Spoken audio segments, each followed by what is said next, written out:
right, welcome back to another episode of Two Americans Watching Footy. It is some god-awful hour of the morning on a Sunday, and we are going to be watching Liverpool take on the biggest Lord match Voldemort. Of the season. Pretty much. We don't even want to mention their names, but I guess we kind of have to. Yeah. Yeah, so Liverpool is going to Old Trafford to take on United today. It looks like we need to make a quick camera adjustment, so excuse us.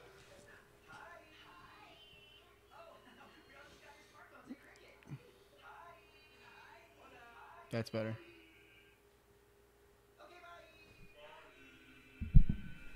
All right, that's a little bit better at least.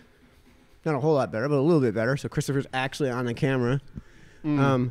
Chris has his coffee today. I almost needed one myself. I could not get up this morning. Yeah, so Jesus Christ. It's just before 9 o'clock in the morning. I realize this is like the first time we've been on time in God knows how long. What was this, like 5 episodes? Yeah, right? Yeah. It's really hard to be on time, EPL, when the game kicks off at 9 o'clock in the morning on a Sunday. Like, for God's sakes. Yeah, especially when 2 weeks ago when we looked the schedule up, it said 12:30. Yeah. When we planned this out, it said 12:30, and then they flexed it because of the League Cup final. Yeah, we wanted to do like an entire episode. Which, by the way, not shown in this country. Oh, yeah. League it's Cup on final is ESPN Plus, which is an extra $6 a month for, like, just the League Cup. And it's like, I don't want to pay $6 a month for one event. Cup. One event. Like, yeah. That's basically a $72 pay-per-view event. Basically. Yeah. And it's like, I'm sorry, I don't care what the League Cup. And it's is not for even like $72. pay-per-view TV. It's like pay-per-view on the internet. Yeah, and you can only watch it on a phone or tablet. Right. So we don't have a channel on any station across the entire country that is actually carrying the League Cup final. Because ESPN bought it out. Which, by the way, is done and over with in 2 hours. So, like I don't get why this needs to start at 9 o'clock in the morning.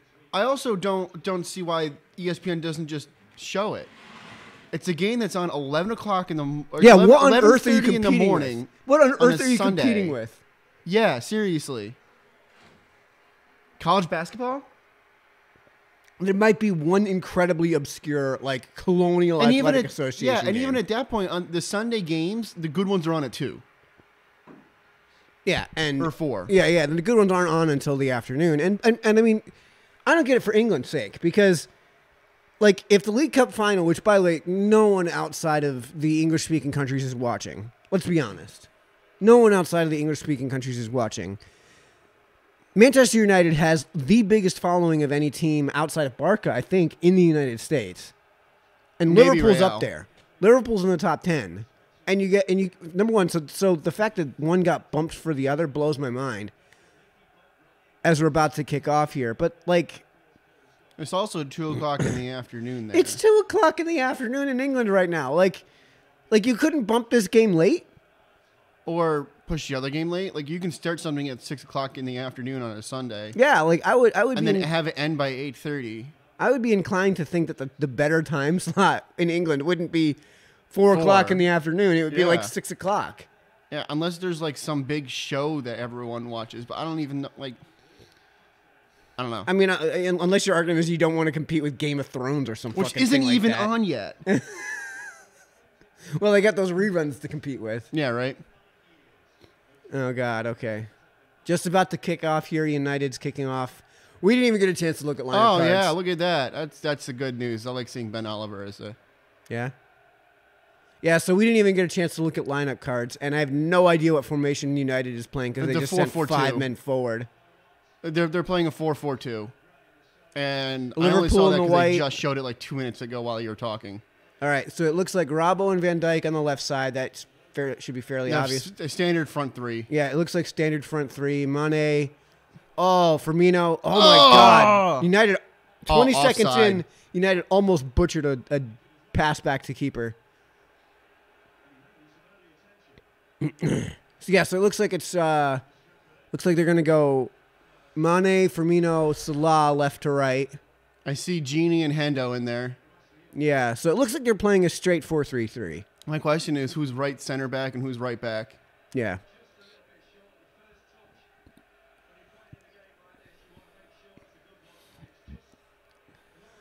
De Gea looks like okay, so we got Milner in the game, Wijnaldum in the game, Hendo in the game, and Fabinho in the game. Which means Milner playing right back. And Fabinho in the right center back? No, probably Matip, to be honest. Matip's been fit, and they like playing people in their natural positions. Well, if you've got Hendo, Wijnaldum, and Milner, that's probably your midfield. Oh, another thing is Lingard's out. I saw that earlier. So it looks like they got Lukaku, Herrera, Young. Oh, wow. Is this Smalling. an indirect kick? It is. Wow. So Liverpool just had an indirect free kick inside the penalty box. Because of an illegal touch by De Gea. Oh, on a pass back? Yeah. Wow. So we joke about how you never see that. We joked about that just a few episodes ago. Yeah. Like how you never ever see the pass back handball. It's not really a handball. It's an illegal touch. Yeah. Because technically the keeper inside the box can't have a handball. Period. Yeah. Yeah, so it's just an illegal touch. Mm-hmm. If it's outside the box, then, the direct free kick trumps the indirect free kick, right? Right. And then it's just a handball because it's yeah, because he's outside the box. Because he's outside the box, and anyone who handles the ball outside the box is a handball. I'm guessing United's playing 4-4-2 if they've got Lukaku and Mata on. Yeah, looks Mata's in the middle. Looks like they got Rashford up top with Lukaku. Yeah. I'm not very optimistic about this game. Yeah, me neither. So we wanted to do a big pregame before this show. This show because we thought it was going to be off at 12:30. Yeah, and then we could get in at say 10 o'clock in the morning, get some sleep, and still be able to do an hour long, half hour long, whatever pregame special. Mm-hmm. So I guess we'll just do that, race through that in like 60 seconds now. We don't ever since the sacking of Mourinho, United has been on an absolute tear. And Ole Gunnar Solskjaer deserves the full-time position. Right. They've moved up from, I believe it was after that. At the time of the sacking, they were in 7th. Now they're in pretty firm 4th place. Yeah. Yeah, you're right. Matip came in. And they've been on a tear. They've been surging up the table. Liverpool have had PSG. Liverpool have not looked impressive over the last month or so. Mm-hmm. And they're in Old Trafford. Yeah. And on paper, United, I've been saying this for like 2 years now. On paper, United is the best team in the league. They just haven't played like it in years. And I think that has a lot to do with Mourinho. Yeah, with Jose. So, I don't know if that's players not playing for him or the fact that he's not that great of a manager. I don't know the answer to that. So in Old Trafford, I think we both kind of agree that this is going to be a bad loss. Score-wise, no. I think it's going to be 3-1. Yes. I think it's going to be 3-1. I said 2-1. And how they're going to get to 2-1 to me is Rashford and then Pogba on a penalty, and Liverpool is going to get one off of a set piece. Because United, if there's any weakness that they have this year with Ole Gunnar Solskjaer, is that they have been giving up some goals on set pieces.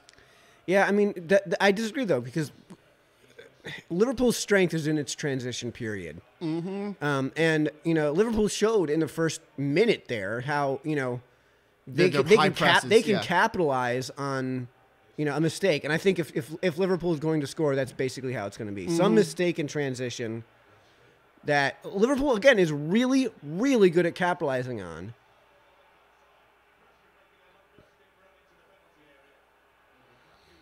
Yeah, Milner over pursued on the top in the center of the pitch when Mata had the ball. Yeah, I wonder what they're going to do about Lukaku. I do wonder what they're going to do about Lukaku because there's really only one thing that I think they can do, and that's just to play man on him with Van Dijk. Yeah, especially with the ball in the air. Lukaku is really good in the air. Yeah, and in their first game, that's pretty much what Liverpool did. Was they put Van Dijk on him as just they played man defense, no zonals, right? And Van Dijk got the best of him. He got the best of him in the air, which is incredibly rare for Lukaku. Nobody beats Lukaku in the air.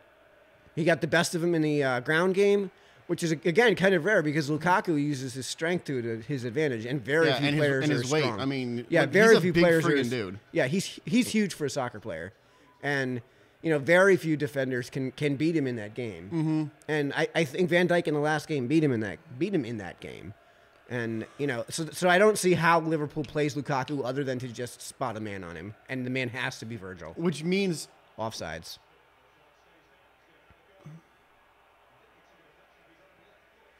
And that means to me that Rashford's going to... Rashford just had a shot. It's kind of a limp shot.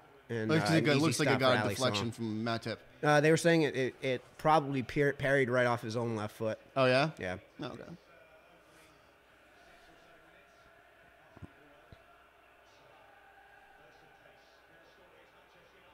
Ooh, Salah on a break. Deflection from the center back there. So, let me tell you about last night, because I went to the rail. Yeah? Oh, my God. What a shit show. I think I've matured now. I think I've become like a full-on adult, because there were two groups of absolute ass clowns making idiots of themselves at the bar. And, like, there was a group of like, I think it was 3 guys and a girl who were just shit-faced and like yelling at the bar owner and yelling at the manager and, you know, typical the Milford style. Basically harassing the poor waitresses. By the way, the waitresses are all kind of cute, but they're also all between the ages of like 19 and 21. Like there's one waitress there who is 22 who is, by the way, really, really, really hot. But like, Jesus Christ, they don't need to update it 6 minutes into the game. It's the 8th minute. You don't put up the live table. But yo, dude, the other group next to me was a bunch of middle 40-year-olds and whose sister happened to be about 29 is what they were saying. And like there was one guy there who was like overtly hitting on these like 19-year-old girls, and he said he was 45. And then he was like climbing. Gross. He was like climbing back behind the bar and like getting himself into the kitchen, and like the whole lot were just screaming and hollering, and it was like, you know what? I'm not into that anymore. I wanted to go to the rail to get something to eat, get a couple of drinks real quick, and relax, you know? Yeah. And you could tell the one true bartender there was like really stressed out, like really didn't appreciate it, and the owner there was like fucking encouraging it. Yeah, that's New Milford for you. Yeah. Yeah. Well, they were all coming in from out of town or something like that. Oh, it looks like Arsenal already scored against Southampton. That's a big surprise. Yeah, well. That's probably going to be like 3 or 4-0. I don't know, man. Arsenal's defense sucks. Dude, Southampton's offense sucks.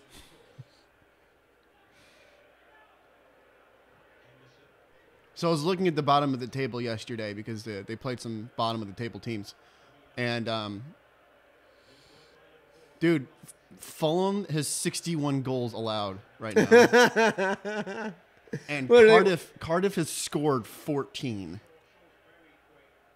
Like, those two are just, they're bad. They're bad teams. Well, they don't deserve to be in we top we have this conversation every episode. Those are two teams that we said before the season even started. Mm-hmm. Those are two guaranteed relegation teams. And I think the other one now is pretty locked in to be Huddersfield. Yeah.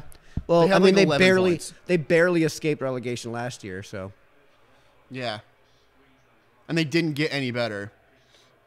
Yeah, so I got home at like midnight. And it took me till 2 o'clock to get everything set up. And I hope I got the sound figured out here. Which seems to be a multifaceted problem I won't put everybody to sleep with. But, including dude, me. When that alarm clock went off at 8 o'clock this morning, that was brutal. The only reason why I woke up, because the alarm didn't wake me up, is because the wife rolled over and pushed me. That's how out I was. And that normally is not the case. What time did you go to bed? 2? That was about where I went to bed. It was 2 or 3 o'clock in the morning. 2:30, somewhere around there. What were you up to? Just playing on the PS4? Pretty much. Wearing that thing out. Okay, the wife's brother was over. Oh, okay. So you and Peter they were playing Crash Bandicoot. They? Yeah. Peter and Peter and Caitlin. Oh, Peter and Caitlin were. Yeah. All right. Because there's a few games that she appreciates. Mostly old school ones, like Crash Bandicoot and Spyro. And I gotta imagine that she's terrible at them. Oh, she is. And I laugh at her the whole time, and it's great. And I even make fun of Peter for it, because games aren't exactly easy. They aren't exactly easy. What, Crash isn't? It's a simplistic game, but it's just the timing on the platforms is. Well, not I mean, the easiest. those first two Crash Bandicoots were I think, just downright terrible. But the reason they were so freaking hard and those parts that were so freaking hard was because, I mean, it originally came out for the PS1, right? I think so. Yeah. Not the PlayStation, the PS1. Yeah, and it like the controls were so wonky and like awful. And then there was that They cleaned them up. Yeah, I have to imagine by now they have. But there was that stupid camera angle that was the where like you're escaping the boulder or whatever, and you're coming at the camera. Yeah. What a stupid camera angle. I'd rather be the other way around. Yeah, right? Like the boulder behind you. Yeah, because you can't anticipate what's in front of you when you can't. Yeah, I know. See like you've heard of first-person shooters, right? Yeah, there's a reason why it's in front of you, or behind you. You can see in front. Yeah, that's what the first-person perspective is. Otherwise, you don't have their perspective. Oh, they're giving the foul to Milner in this one.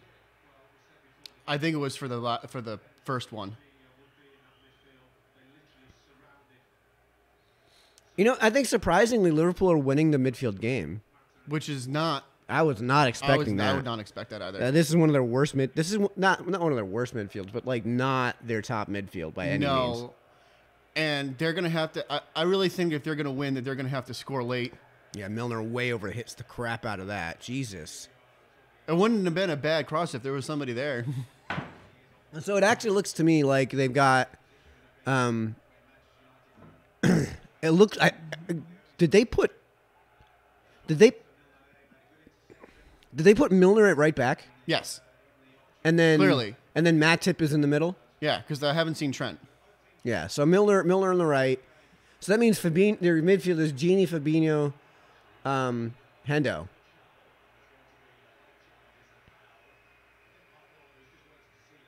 Sorry, Michael Oliver. He's not a good ref.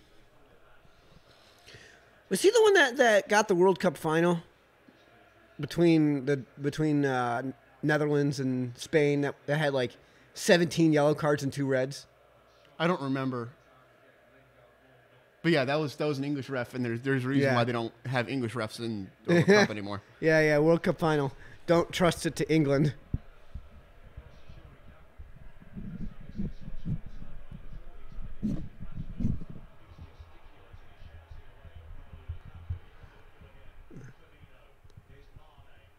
See, like, that's where Chris was saying the other day that if there's a weakness up front, it's Firmino. And I don't think so. I think he's actually the best player of that front. I was saying if you're looking to replace anybody, you're looking to long-term replace him because he's 28, 29. And of the 3, he's the worst finisher. That could be a penalty. No, it's outside. They gave it to him. And that's not a penalty. It's outside. Okay, so it's going to be a foul just outside the box. Yeah, that was actually a good run by Matip. Yeah, that was a really impressive run by Matip. Gets by 3 defenders, and then Herrera just takes him out. Yeah, I mean, the argument for the penalty, if you were going to issue it, and I think you're right. Continuance. Is that the foul continued through into No, you don't do that, though. Not like that. Not on that call. Yeah, I agree with you. I don't think this should be a penalty. I kind of do like the fact that he actually gave the foul, though. Like if that was a yard and a half forward, you're giving a penalty, right? Yeah. And that's a tough call because that's kind of a weak foul to call a penalty on. But I would be okay with it. So we're just outside the box here. I would say 19 yards. Yeah. You're inside the penalty circle, the arc. Salah goes left foot and chips it 10 yards. Way over. 10 feet over the bar. Good. The extra point is good. Yeah, he goes straight over the he tried to wall. curl it down and didn't get. Yeah, I mean that's such a hard shot to take. I don't know. I mean, I think I spot a corner. Mm-hmm. You know. I think I would have given it to Milner. To be honest, I definitely would have given it to Milner, who wasn't even lining up over the ball. No.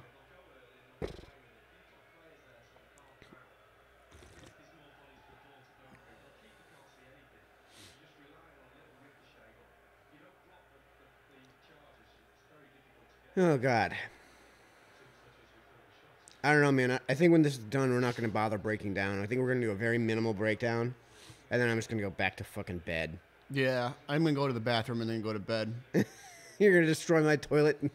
I might destroy mine depending on how it goes. Yeah? Yeah, sometimes if you hold it in long enough, it goes away. Oh, yeah. Yeah, let's talk about those shits. Yeah.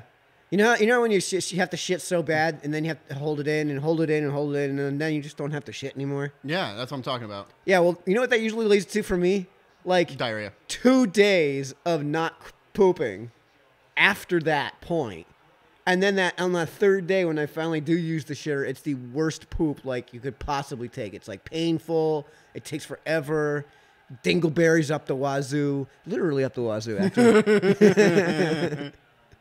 That's the point, Dingleberry. Oh my God, 2-0 Arsenal already.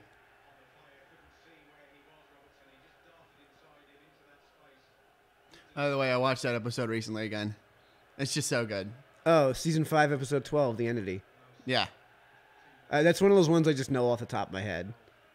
Which is like every other one before season 14, 10. Yeah. Oh, I don't think you're really that familiar with seasons 11, 12, and 13. 14 is really good. That's true. Because there was this thing that happened in season 11, and it was called, they started sucking. Right? Like, so they're very forgettable episodes. Like, tst, and like, a million little fibers. Or Lyscapades. Like, yeah. Who the hell cares? Stanley's cup or something like that. Do you remember that one? Yeah. Where Stanley gets put as the head coach of the Pee Wee hockey team. That was entertaining, but like it wasn't like good.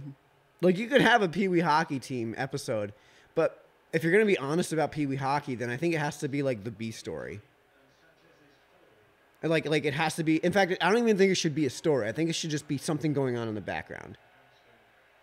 Right? Like the perfect South Park episode, honestly, is from season 6, and it's and I have to remember the order of these. The Return of the Fellowship of the Ring to the Two Towers video store. They usually drop video store. I think that's in parentheses. But like, it's just a giant episode of the kids being kids that happens to spoof, in many cases, the Lord of the Rings, and does it beautifully. Like, and it does it like the thing you need with comedy more than anything else is honesty.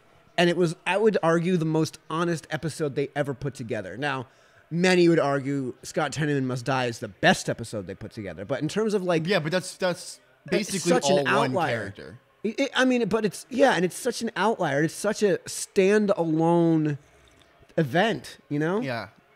Right? Like, and the reason it's such a big deal is because of how it radically changed Cartman's character from then on. Like, you couldn't look back from that episode and just write it off, you know?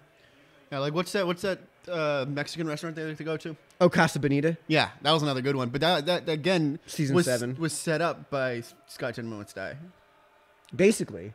Because without that episode, like Cartman is downright evil in that episode you're talking about. Casa Bonita. Also, when he gets to the theme park. Yeah. Oh, the theme park was season like 4 or 2. That was earlier? Oh, that was much earlier. That was the one where okay. Cartman inherits like $10 million. Yeah, and then buys the theme park. Yeah, and because he wants to get rid of the lands. Yeah. And Kyle gets a hemorrhoid that ruptures. Yes. And like normally your body just fights it off naturally, but his body wasn't fighting it off. I forget what the name of that episode was. They trapped him. Good trap. Give credit where it's due. Good trap. Yeah. Oh, looks like there are. Wow. But yeah, United doing an early substitution. That must be Herrera must be hurt. Yeah, he must be injured, and he's going into the locker room. So there's no way. Ander Herrera came off for Pereira. Andres Pereira. Okay, that's confusing. Anders Herrera came off for Andre Pereira. No, it's not Andre Pereira. That's what you just said. Is that? I don't know. I'm not awake yet. Clearly. But yeah, so I'm only about a quarter of the way through this coffee. Like the deal with that Two Towers video store episode is that like It's the framework that you want to work with any South Park episode. Like if every South Park episode could be within that framework, that would be perfect. It would be. Which, by the way, is season 4. Like all of season 4 is that. Just kids minus kids. one episode. What was the one episode that you would say? Pit. Oh yeah, yeah. Best season of South Park ever. Worst episode ever. And you think it's worse than that season 2 opener? Yeah. The April Fool's. Yeah, because it was an April This Fool's could be a goal. joke. Nope. Too close to goal. Yeah, it was an April Fool's joke. So I guess it had some context. Yeah, and it wasn't. They knew that it was gonna be a bomb. They didn't do it to try to be funny. They tried to do it to fuck with people. Which Terrence and Phillip and Not Without My Anus. Yeah, which is like, okay, I get it. I get the point. It's just so there's at least a meta joke, is what you're saying, right? Whereas with Pip, there was no nothing. meta joke. It wasn't a spoof. It was just great expectations, and it was bad. Yeah, and it set up one of their worst characters. I could deal with we're just gonna do this and not really spoof it, which basically is Blue Harvest or Harvest Moon. You know that the Family Guy spoof is of Blue Harvest. Yeah. Yeah, so that's basically what that was. But Star Wars is also a good story. Great Expectations is horrible, even by English literature standards. Yeah, but even with Blue Harvest, looks like Mata's hurt and Lingard might be coming on for him. But even with Blue Harvest, they still threw in jokes.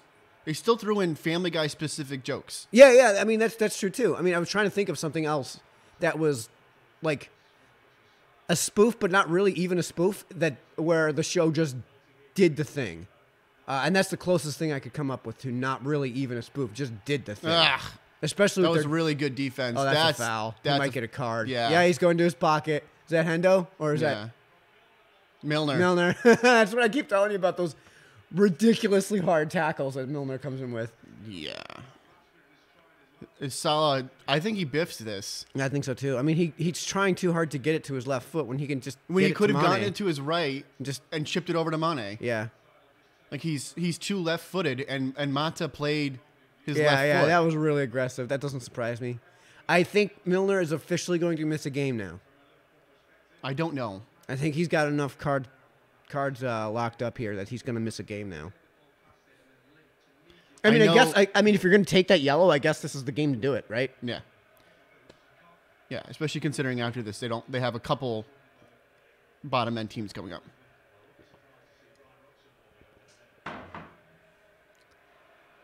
I'll get some real gesticulation coming from the United bench. Yeah. And then we get this gesticulation from Lingard.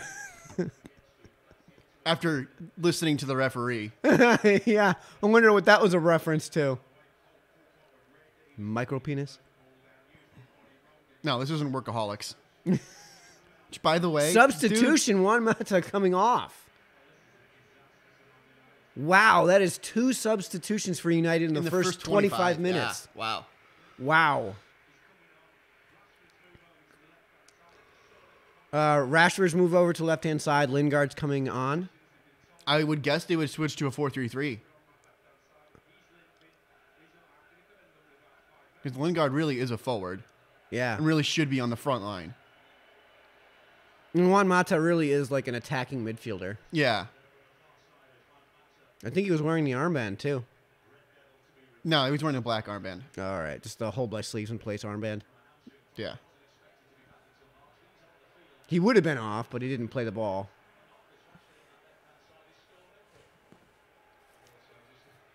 Jesus, United might be forced to use all of their subs before halftime here. They only got one left.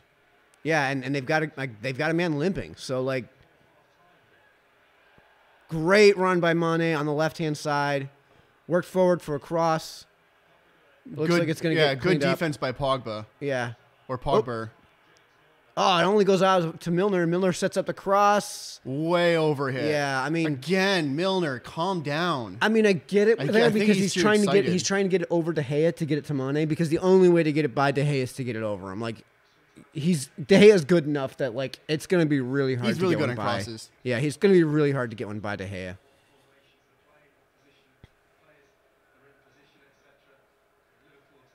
Huh. Klopp's getting a talking to from the training staff. I wonder what that's about. Yeah, they showed Firmino walking off the sideline earlier, which isn't good. I mean, I really hope they have Sturridge on the bench, if that's the case. Yeah, I mean, we would know that if Shaq. we would know that if we had time to go look at a lineup card. Yeah, but we didn't wake up. Yeah, because right now it's barely 9:30 in the morning on a Sunday. Like I'm sorry, even churchgoers aren't up this early on a Sunday. Well, maybe they're up this early, but they're not at church this early. Yeah, right. Like church doesn't start till 10 anywhere.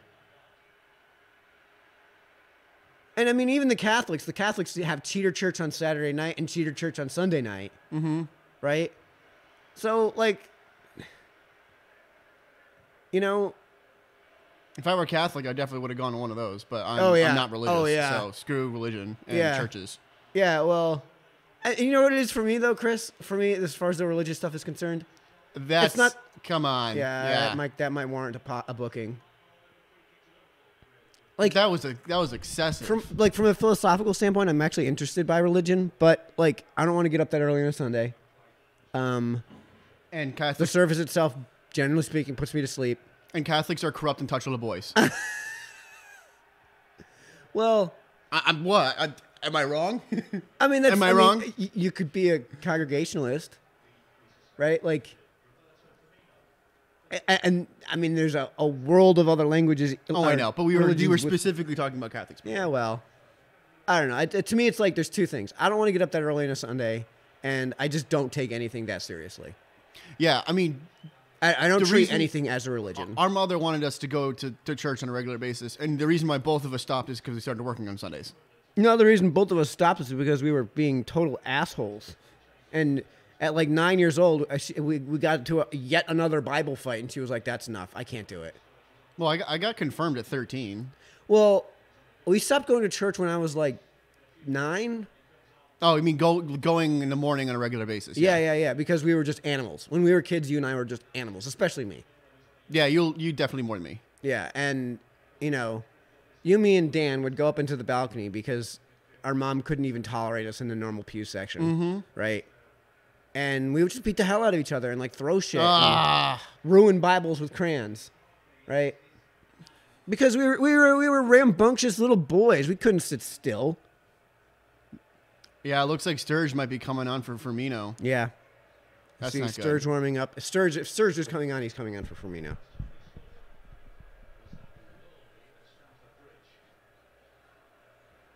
Yeah, Firmino's got a little bit of a hitch in his step. Which totally changes the way that Liverpool plays up front because Sturridge doesn't press. And then, yeah, my mom gave me the guilt trip, and I went back to church for the bare minimum number of visits to get confirmed and never went again. Mm-hmm. So like I said, I mean, religion actually interests me.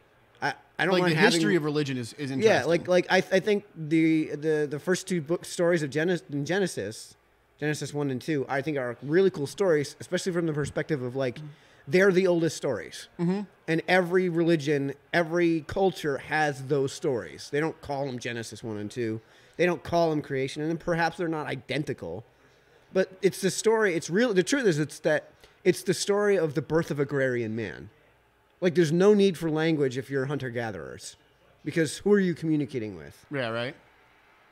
But the moment you sit down, you have to teach your kids things that can only be taught by sitting them down and communicating with them, right? I think we might see a substitution here. Yeah, 9 for 15, Sturridge on. That's not good. Firmino off. Jesus, that's 3 substitutions this game. 2 for United and 1 for Liverpool in the 31st minute.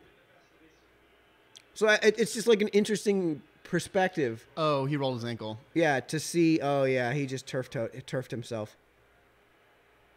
To see how stories were written and what their perspective of realizing language in general is like. Mm-hmm. Like, they realized they were naked. Why? Because they couldn't just move with the herds and stay in the sun. Yeah, because they got cold. Yeah, they got cold. and realized they were naked, so they needed clothing to stay warm.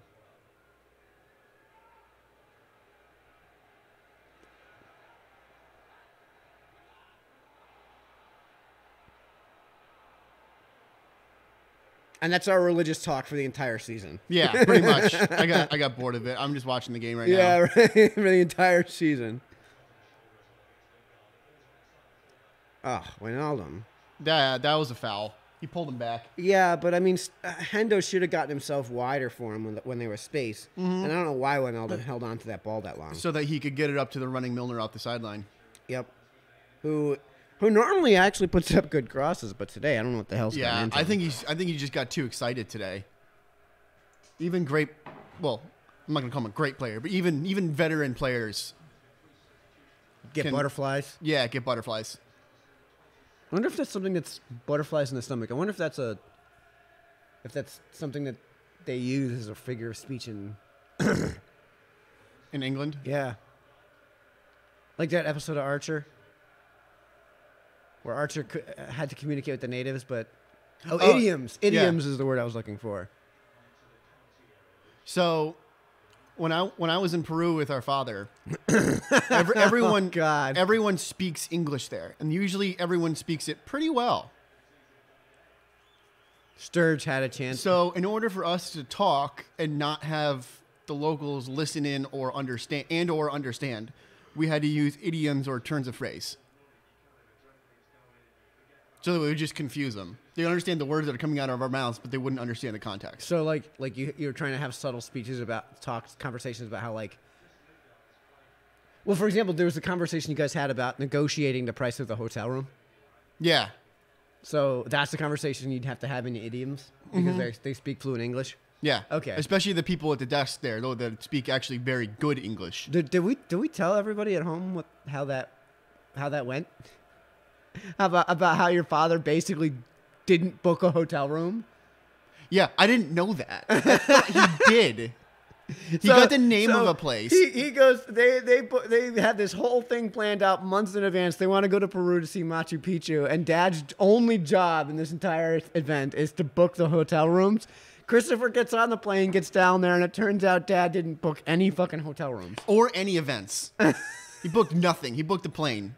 Yeah. Yeah, so like you guys get to that one village where there's exactly one fucking hotel, right? Yeah, Aguas Calientes. Yeah, which is at the base of Machu Picchu, which literally is hot water. I mean, you should know that, but like, yeah, because the reason for it is because there's a bunch of hot water springs, and that's where they set up town. The Spanish set up town. So tell a story about how that conversation with the front desk clerk went with our father. I mean, he tries to speak to them in Spanish, which is hilarious. Which is hilarious because he understands and can speak it, but his accent is so bad. Accent. He sounds like it would be like if a Scouser was speaking to somebody from Australia. I don't know, man. It's like the accents just don't work. They don't mesh. Like Buenos dias, right? Yeah. Buenos dias. Buenos dias. That's our father. Like he can speak the language fluently, but his accent is hilariously bad. But anyways, he's at the front desk speaking in Spanish for God knows what reason. Because everyone speaks English. This could be a goal. Oh, that looked like a little, yeah. Looked like a little bit of a push, but not enough of a push to call it. Again, good win by Fabinho. A little bit of a push from Fabinho. Good win, but though. Not enough of a push to win a foul. So you're at the front desk counter. Dad's speaking in his terrible Spanish and he just starts throwing out numbers, and I'm like, Dad, do you know what the prices are? And he's probably like, no, I have no idea what the prices are. I didn't look into this. What, you expect me to do some homework before we make a 5,000-mile trip to some foreign country in another continent? Yeah, really? No, I'm not going to do that. Yeah, so apparently he's negotiating with the hotel clerk, and like the numbers keep bouncing around, and she keeps starting to get lower, and You know, he's like, no. And then we left. Then we freaking left. He's like, no, I don't like this. I don't like these prices. And then we leave. And I'm like, Dad, where are we going? It's the only hotel in the entire fucking town, and you have just left. I'm like, with no booking. At like 11 o'clock at night, and I'm exhausted from walking around all day. And I mean, this isn't like the United States where you can just like pitch a tent somewhere, right? Yeah. Meanwhile, this is Peru, right? Yeah. The name of the town is Hot Water, right? Yeah. Guess what is around at 11 o'clock at night around hot water in Peru? Bathhouses? Mosquitoes. Oh. I was getting eaten alive. There were bugs everywhere. And like, Dad, meanwhile, on top of that, I'm slightly sunburnt because it's, you know. There is sun and you're Irish. Yeah. Right. So you did eventually get the hotel room, right? Like, you went back? Yeah, he went back, and then we went for Dad's lowest price because they're like, all right, whatever. I don't care. I don't care to do this anymore. He was just being annoying, to be honest. That's how he got the better price. He was being a classless asshole American. He wasn't being an asshole. He's just being annoying. A stereotypical American on vacation, on holiday. So you almost didn't have a fucking hotel room there. Yeah, we almost didn't have a hotel room when we first landed, too. Because he also didn't book a taxi or anything. from the. This I didn't know about. He didn't even book a cab. No. He didn't rent a car. He didn't. No. So it was just get to the airport and wing it. Yup. Oh, God, I wish they could know who our father was so they could get this. But Jesus Christ. So our dad loves to go to these third world countries where they speak mostly Spanish and also mostly English. And books nothing in advance and stays in fucking teepees. Right? And then haggles his way through every single purchase he makes. Yeah, if he goes to a market and it says like... Eight pesos. 8 pesos.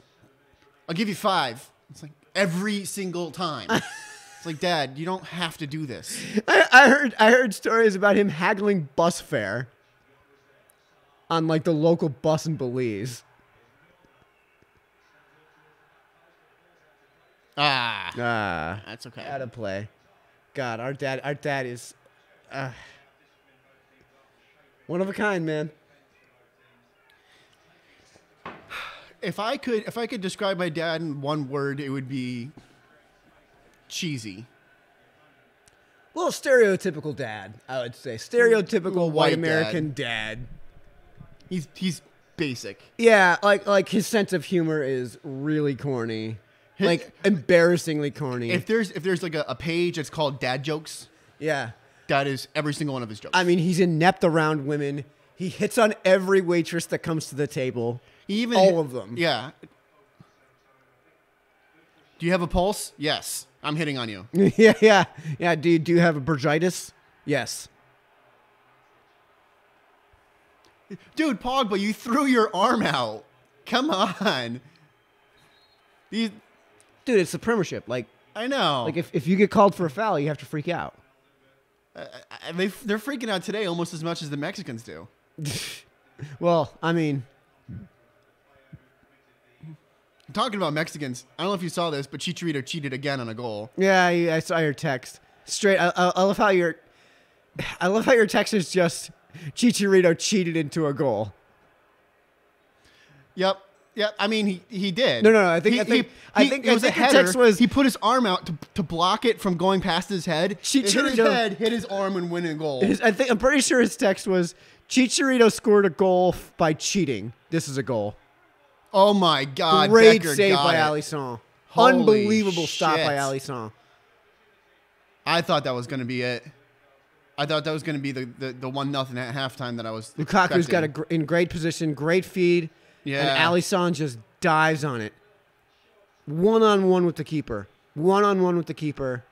Is that Rashford? Yep. And he just gets a hand on it.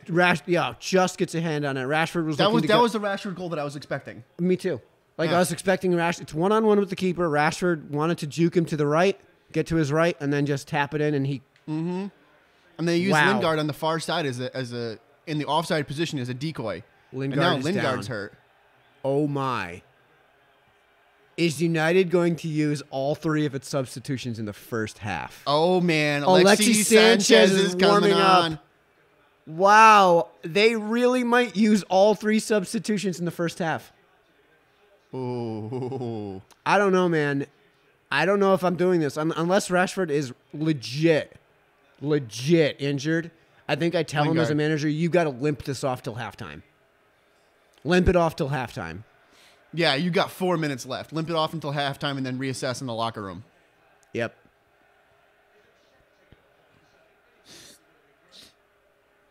There might actually be a fair amount of stoppage time here in the first half. Yeah, I mean, like 3 minutes. Yeah, it might be even more because we've had We've had some serious amount of stoppage and all kinds of substitutions. Yeah, and substitutions of the ilk that would half of the substitutions are in the first half. Yeah, which never happens. Yeah, I mean, he's coming off. It looks like Alexis Sanchez is warming up. I don't know if they're going to put him back in. Wow. Yeah, they're pulling him out. Alexis Sanchez on. He got like 20 minutes. Rashford off. Lingard. Lingard, sorry. So Lingard was Lingard that had the nice move here. Yeah, Lingard that had the nice move. And Rashford was in the offside position as a decoy. Yeah, as a deke. Man. He's limping hard. That's 4 substitutions in the first half. United when was the last time you saw that? All of them. I have no idea. I mean, it's like I couldn't name a time necessarily, but if I remember it happening, I feel like I remember Chelsea doing it years and years and years ago against Spurs, maybe. But every time that I've seen it, and I can't tell you if I've seen it before, but if I've seen it before, it would certainly have been a series of injuries. Yeah. And I think the most common way of it happening is like a head collision between 2 players and both of them get subbed out. Yeah, 2 players in the same team. Yeah. Yeah. Which can happen on a defensive set piece. Liverpool win a corner. By the way, I really think it's pretty even right now. I would venture to bet United fans are losing their mind. Oh, yeah. Because Liverpool has been playing really hard. Liverpool's tackles have been super aggressive. Yeah, I don't think they've been necessarily playing better. I think if you're looking at it statistically, it's probably slightly an edge to United. In terms of possession? In terms of possession, in terms of shots and shots on goal, that kind of stuff. If we're looking just at stats, I think... Oh! Free header from... Matip. Not a free header, but a good header from Matip on a corner. And puts it over the crossbar. Matip centered and right at the 12... Right at the penalty spot. I think if it was under the bar, De Gea would have gotten it. Yeah, I mean, it's tough to get one by De Gea from that spot. It's tough to get one by De Gea. Yeah. let's be honest. Yeah. I mean, frankly, I think Alisson's better at positioning.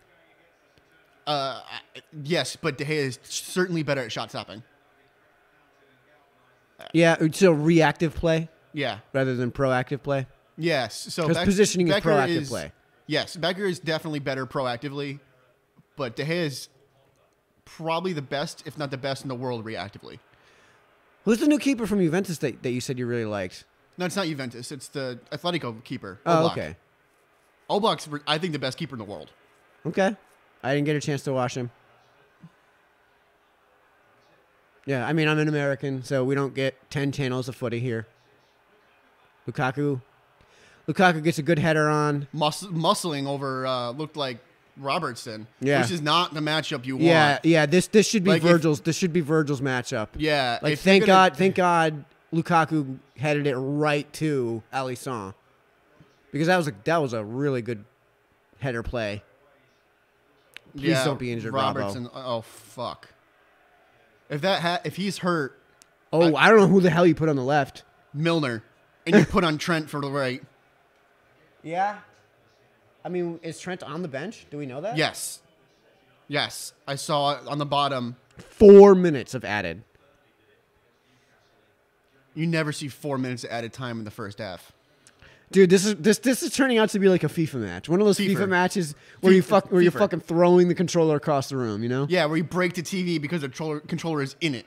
Right, like, oh, come on, another effing injury? Hurl.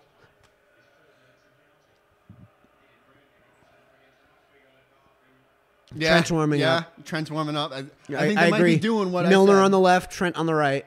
Yep. Because Milner can just play anywhere. Yeah. He's a B to B plus at basically every position. Robbo's getting his head checked out. Shit. That means that if he doesn't pass concussion protocol, he's off, period. Yeah, I don't know if he did. See how he's like clasping his hand and doing this kind of thing? That means he's losing feeling in his hand because of an injury from his neck. Because when you get pins and needles in your hand like that, it's usually from a pinched nerve in your neck. Dude, those trainers are like 6 inches taller than Robbo. Robbo's not exactly a big dude. Okay, Robbo's back on. I think they should keep Trent warmed up, though. Oh, yeah. So that might have been concussion protocol. That was probably concussion protocol. He probably just passed. Yeah. Although the protocol in England is not what it's like here in the United States. Well, at least for American football, the concussion protocol is rough. Yeah, like if you don't pass with flying colors, you're out for like 2 weeks. You're out for 2 weeks. Offsides. Not even close. Yeah. There might be 5 minutes added time on because of the Robbo injury. Yeah. Spreading him out an extra minute into extra time. I mean, it might even be more than that because I don't know if the referee issued the 4 minutes of stoppage. It was during. Yeah, because it was during the injury, so it may have been that he stopped his watch, and there was 4 minutes until I stopped my watch, and now I've stopped my watch, so it could be as much as 6 or 7. I don't know how long it was. Last week there was a match that went +7. I forget what it was. It was after the Liverpool match. Remember they turned away to another game. I think it was Spurs. I don't remember. It was +7, and it was in the 99th minute. I think it was the Leicester game. Yeah, I think you're right. It's like Leicester Burnley or something. By the way, have you seen Burnley's form recently? No. They have 6. They have 8 straight wins. Really? They just beat Spurs yesterday. No kidding. 2-1. Yeah. Granted, one of them, the first goal that they had was borderline terrible call. Not like VAR needs to come in and change that, but like they probably should have gotten that one right. And they were talking about VAR again yesterday during that game, and I'm like, no. Oh, hold on. We need to have this conversation because your opinion on VAR has radically changed over the last couple of weeks. Yes, because of practice, not because of rules, not because of how it's the concept, but because of how it is used. Okay, so here's my opinion, and then we'll go to yours. Because my opinion, I think we've already gone over this. We can just do it in a minute here. I don't want to see it at all. It's going to get abused. It's not going to resolve the issues that it's there to resolve, and it just kills the game when you have to stop a game for 7 minutes, because that's what we're talking about. Watch Bundesliga. It's not a minute-long stoppage. It's like 7 minutes that you lose, and you don't get added on to the end of a half. So I don't want to see VAR at all. Fuck it. Now, see, my opinion is this. Let's talk about how it's evolved. The question is okay. The reason to get VAR in the game is to get better calls, right? That's the point. Well, is to get the correct calls. In the most very general of terms, yes. Okay, so if you're looking at how VAR is used now versus no VAR, you want to see it so that they get more correct calls with VAR than without, right? That's what I mean. I would be more specific. I would say you use VAR to get the really egregious stuff. It doesn't matter. Like you're supposed to, with VAR in place, you're supposed to have more correct calls. That's the point of it. Yeah. Okay. VAR is not getting more correct calls. It's pretty much even. They're blowing some things. There's some bad decisions that they're making off of it that really shouldn't be made. They're slowing the game down on the replay so that this is contact, like a little halftime. Which they denied a goal to Morata in the Champions League, and that was terrible. He did not outstretch his arms. He had his arms like this, so that he knew where the player was when the ball was in the air. Yeah. So that's called shadowing. So what I'm doing right now is I got a finger on my brother so that I can watch the ball and know where my brother is if I'm defending him. Right, and when you jump up, your arms go down. So right. It looked like his arms went down, and because there was contact on the Juventus player's back, which I believe was either Chiellini or Bernacchi, he fell over. And it's like, you can't have that because the VAR is going to, if that's going to be the decision, that's the wrong decision. That's not how the game should be played. Yeah. So with VAR, they're not giving more correct decisions, and they're wasting time. So it should not be involved. If they were using it correctly, then I would be okay with it. But they're using it for stupid shit, like ticky-tacky fouls. Mm-hmm. Like ticky-tacky fouls should not be ticky-tacky fouls and close calls, unless on offside, should not be overruled by VAR. Well, I mean, I always thought that replay of any kind, if it's being introduced into a game, period, should be there exclusively to take care of egregious stuff. Like egregious, like really obvious. Anyone could see it at home. Mm-hmm. How on earth did the referee get that By wrong? the way, halftime 0-0. Halftime 0-0, yeah. They've had 4 shots on goal. So I think this is our message to the EPL. If you really want to see what VAR is going to look like, watch the NFL. Watch the NFL and watch your stock valuation. And with the review on in NFL, they're getting better with it. No, they're not. No, time-wise, they're getting better. They're actually statistically getting better with it time-wise. They're spending less time on it, and they're not calling. Less time total in the match? In the game, yes. Less time total in the game. I don't believe it. And they're also not overturning things on stupid rules. Like, I'm sorry, but Des Bryant caught the ball. Yeah. Like, I hate the Cowboys. I mean, that's Des Bryant caught the ball. That was a rules change. That wasn't... Woo! My bad. I mean, that was a rules change. That wasn't execution at all. That was just a rules change. I mean, but on replay, they overturned it to be not a catch. Do you remember... Do you remember there was a Steelers game where a receiver caught a ball. Juju. No, it was the this is tight a few end. years ago. This is a few years ago. Caught a ball, and like because of the way he caught the ball, wound up coming back, right? And he got tackled at the 2-yard line. Mm-hmm. But he caught the ball in the end zone, and they overturned a no touchdown call for a touchdown. That was actually very like he may have crossed the line by about that much, and they were doing it frame by frame. And it's like, no, I'm sorry. That the whole point is if it was something really egregious. So if he's like 6 yards in and they're not calling it a touchdown. So if it's a pass interference in Rams Saints, I mean the problem with that, Christopher, is that it's a subjective call. That is not a subjective call.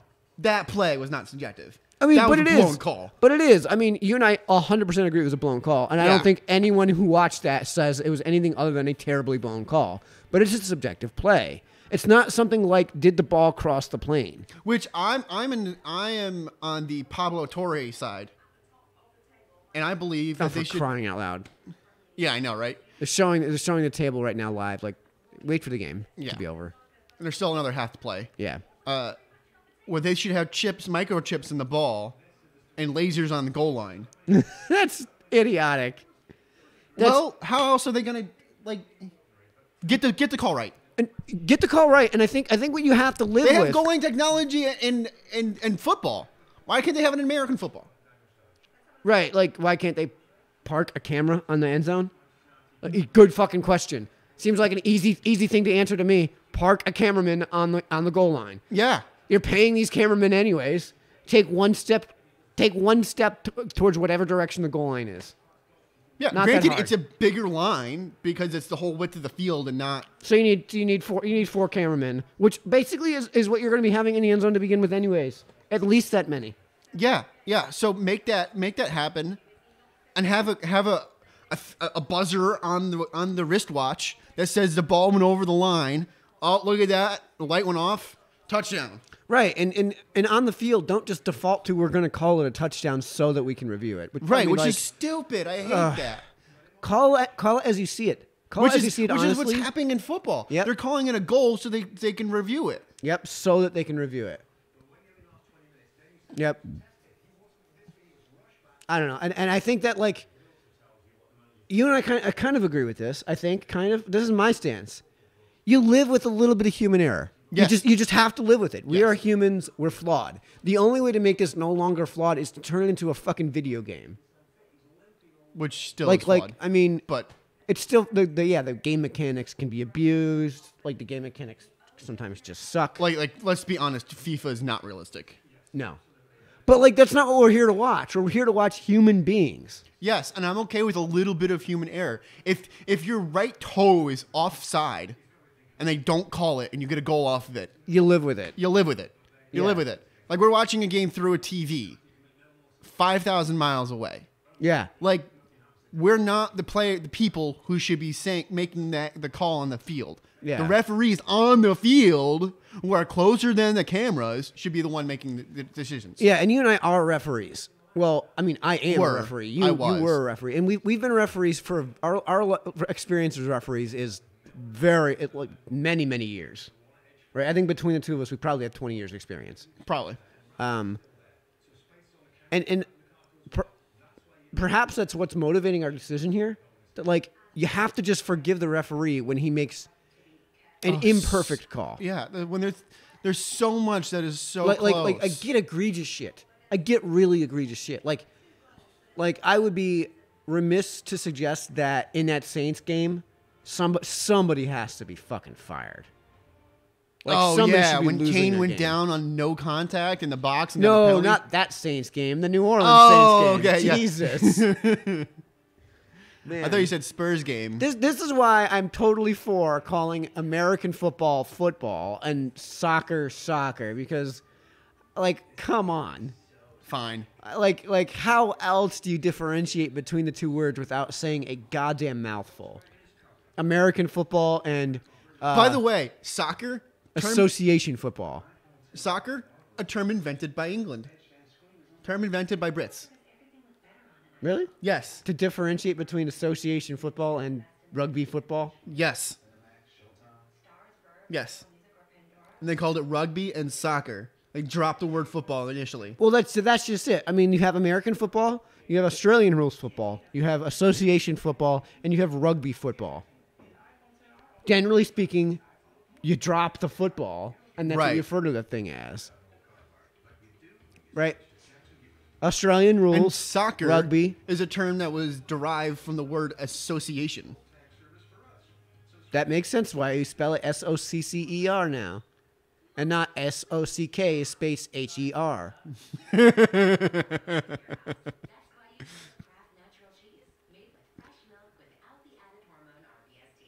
Yeah, dude, last night, speaking of soccer, there was a chick there who was with her brothers who had helped her move out of her abusive fiance's apartment.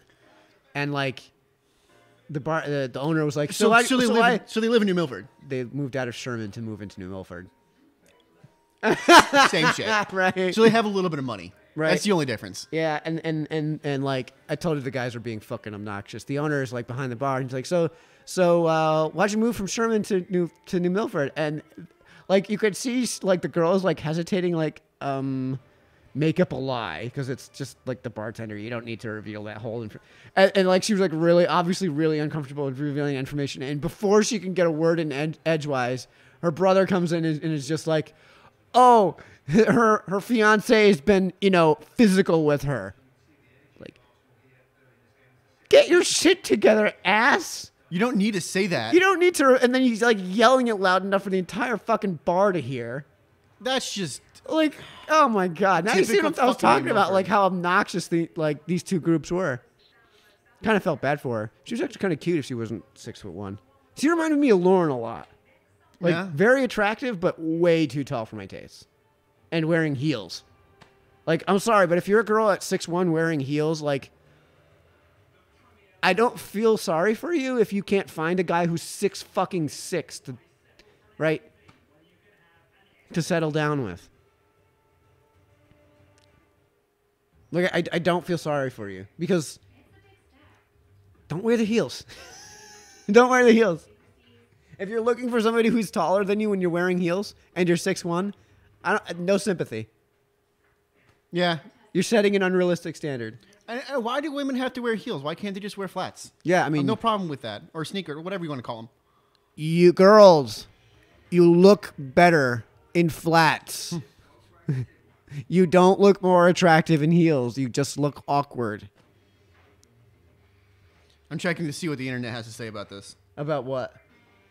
The game. What are you going to Reddit? No. Or scrolling through comments on Reddit? No, because that would be toxic. Going to the Smash community on Twitch? No, I'm going to the League and Fortnite. Overwatch communities. Oh yeah. Oh god, the YouTube comments on some of these Smash videos? These Smash videos I've been watching. Oh my god, they're hilarious. It sounds exactly like a bunch of 13-year-olds cursing at each other. Probably because they are a bunch of 13-year-olds cursing at each other. I mean, it's nonstop dick jokes, nonstop gay jokes, like and not even jokes, just like You're gay. Okay. you are a idiot. Nothing else in the comment. No idea who they're referring to. 18 likes. Yeah, and they spell everything wrong too. No punctuation, no capitalization. Right? Misuse of words all the time. Like you know when you're talking about a part of the game, a space part of the game Versus a part of the game, yeah. Yes. or like my three favorite I've things. given up on a lot. I've given up on a lot. Oh, me too. It's just a single word spelled ALOT, no space. On internet, that's on the internet. That's just how it's going to be. I've given up on it. There was something I saw recently that I liked. It was the three things I like the most are eating my family and not using commas. Yeah. And what's it called? Is it the Oxford comma? Yeah, which never So is used. when you list three things Or more. the comma before the and. Which I like to use because you can use things that are conjunctive, like that work together as one item and have the and in between and have commas on either side as you're listing it. Yeah. Yeah, like I can't think of anything right now because I'm still tired. Jack and Coke. Right? Yeah, I'll have a beer, a Jack and Coke, and right, like a margarita. I like soda, I like beer, I like soda, beer, Jack and Coke. Yeah, those are totally different things. And I like soda, beer, Jack and Coke. Yeah, and there's a way you can structure this. And apparently, we don't have our wits about us at 10 o'clock in the morning on a Sunday after staying up till God knows what hour. 2. Yeah. Otherwise, we'd come up with better examples. But like, yeah, I've given up on the Oxford comma. Oh, by the way, nobody uses punctuation anymore. No. And when they do, they use it wrong. Yeah, right. You know, it's funny. I love when people use ellipses as periods. Yeah. Or the all caps, or the alternating caps. Oh my god. Well, the alternating caps is from a meme. Yeah. So they're making fun of the people saying it. So if it's like capital, lowercase, capital, lowercase, lowercase, capital, lowercase, capital, it's because of the SpongeBob retard meme. That's what it's called. The SpongeBob retard game? Retard meme. Meme, okay. Apparently I'm out of the loop. And that's how the font worked for that. I'm a bad millennial, man. I'm a bad millennial. When you see that they're trolling the people who are saying that stuff. So by the way, anyone who's just tuning in, we're still in the middle of halftime here. Score is 0-0. United has used all of its substitutions. Liverpool's used one. Yeah, and if you're looking at the way the game is playing, again, like I said, I think United had that one really, really, really good opportunity with Lingard. Yep. But outside of that, there really hasn't been any good opportunities on goal. There's probably not been, for either team, really. On either team, yeah, there hasn't. Yeah. Like that's why the midfield placement very good on both sides. Yeah, it's been even on both sides too. So I really think that if you're looking at this, I don't see a clear winner at this point. I think it really is a draw for the first half. I mean, maybe leaning towards United a little bit. I mean, do you count it as a win for Liverpool if you come out with a draw? No, because that means you have to win out every single game from here on out. That's true, because City is going to win every single game. Yeah. And yes, they've played Arsenal, they've played United, they've played City. I believe that means that they need to play Everton, Spurs. They've already played Chelsea. No, I don't think they played Chelsea. Are you sure? Yeah. And Chelsea, by the way, big news from Chelsea. What's that? They got fined $600,000, Which and is nothing. they are banned from signing players until 2020. Holy shit! What happened? So in their Were they doping? No. So in their youth groups, they're like U19s or U23s or whatever. They broke a ton of rules on their signing. So is it bumps? I didn't get the exact details from it because I didn't have time to fully read everything. Bumps is so in college basketball, Jim Calhoun got busted for bumps, and it's basically a figure of speech for. We're gonna give you extra shit. Well, I mean, there's certain rules violations that are petty, like nobody gives a crap. Like for example, there's only so many in-person contacts you can have with a player, which was something that Calhoun got busted for. Yeah, it was something that Calhoun got busted for. But there's like sometimes what you'll do is the head coach will use up those in-persons and go to a game and like sit in the back row just to watch the game because it's not being aired on TV or something. So there's no other way for him to see these games so he can scout the talent.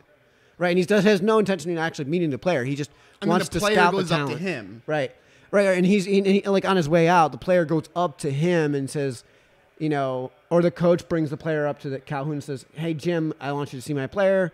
"Oh yeah, we've met before. How you doing?" And then they leave. Right, that's technically an in-person meet, and you're only allowed a violation. Yeah, that's technically a violation. They call that bumps, where you bump into somebody. Yeah, it wasn't that. There was legit rules. Oh, this could be... too close. That was so... Hit it a bit too far out in front of Sturridge, otherwise that's a goal. If this is FIFA coming down on them for that hard... Oh, yeah, the most corrupt sports organization in the world. Yeah, if FIFA's coming down on them for that, then they did something wrong. I mean, there might be some sort of like Middle Eastern like kidnapping and murder league. Well, there's also the Mexican baseball leagues. Oh yeah, who legitimately like blindly pay umps to briefcase a game. Like I've seen it before, where it's like right down the middle ball, or like the ball's out here, strike. Like that scene from was it Naked Gun 33 1/3 or something like that? 2.5. I think it's 2.5. Yeah. Where Leslie Nielsen's the umpire and like the ball goes like over the player's head into the backstop. Strike. Yeah, that. The way you were describing that, I was expecting, because it's Mexico, for each team to just be like handing in their lineup card with a briefcase in their hand, like in broad daylight with all the cameras rolling, and the ump has to go like back into the umpire's locker room to determine which briefcase contains the most pesos. Yeah, right. And by the way, like it probably isn't containing pesos. It's probably containing American dollars, because in Mexico, they fucking don't use pesos anymore. Well, at least their currency is so fucking worthless that they just use American dollars. Yeah, pretty much.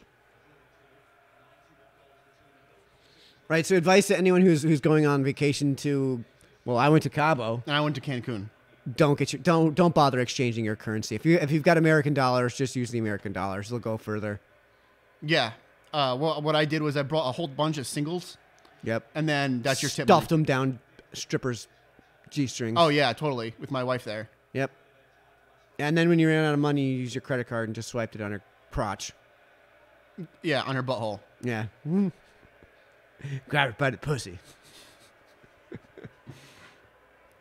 It's one of those chip machines, right? You got to insert it. It's funny. It's funny what you say about my credit card, because my credit card's actually located on my cock. Super bad.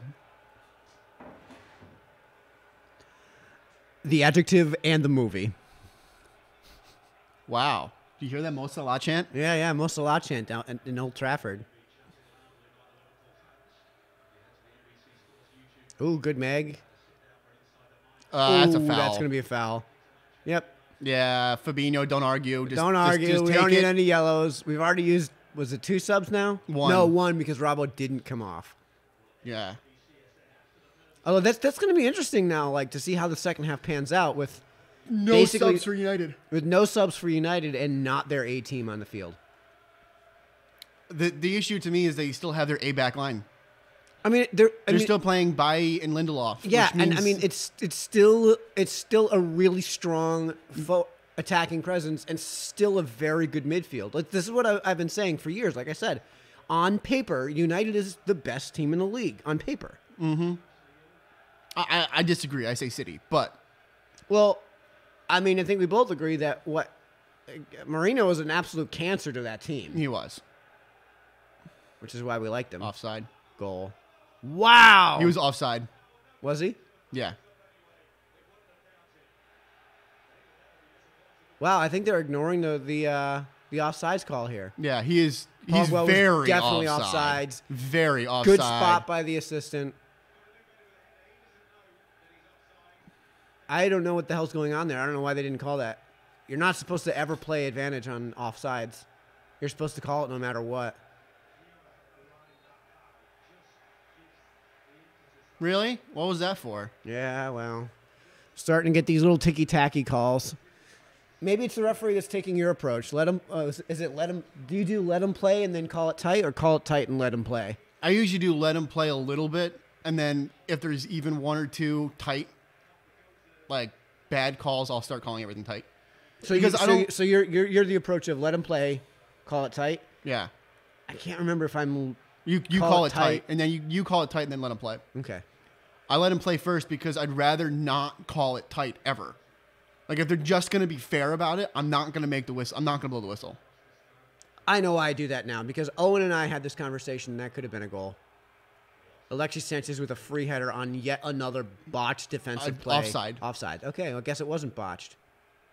Wow. Half of United is offsides.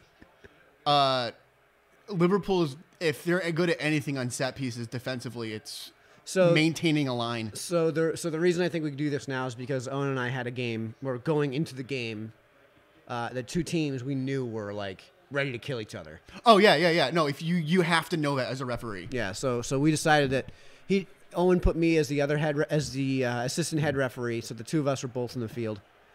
This is for Ultimate, by the way. This is not for soccer. Great feed. Finds Hendo. Let's see what Hendo can do with this ball. Oh, gets a corner out of it. Can't quite get it to Sturridge. Or is that Mane? Mane making the run. I will say, though, with Sturridge on, they are absolutely better on set pieces. There we go. Milner taking the corner. He should be taking every single corner and every single free kick. Yeah.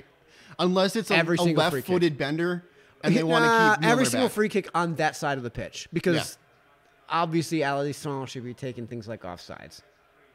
Okay. Not a bad cross. This could be bad news. Matip fouled him while he's on the ground. Yeah, it looked like one of those dangerous. Looked like one of those dangerous player plays when you're on the ground. Yeah, it looked like one of those dangerous play calls where it's like too close to. They don't have dangerous play in these leagues, though.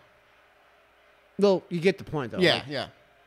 Like, he kicked him in the back. He kicked him in the back. That wasn't a dangerous play at all. He just kicked him in the back. Like that's a foul. That's a foul. I get that he was going for the ball because the ball was under him, but like, come on. Man, Liverpool need to get healthy so bad.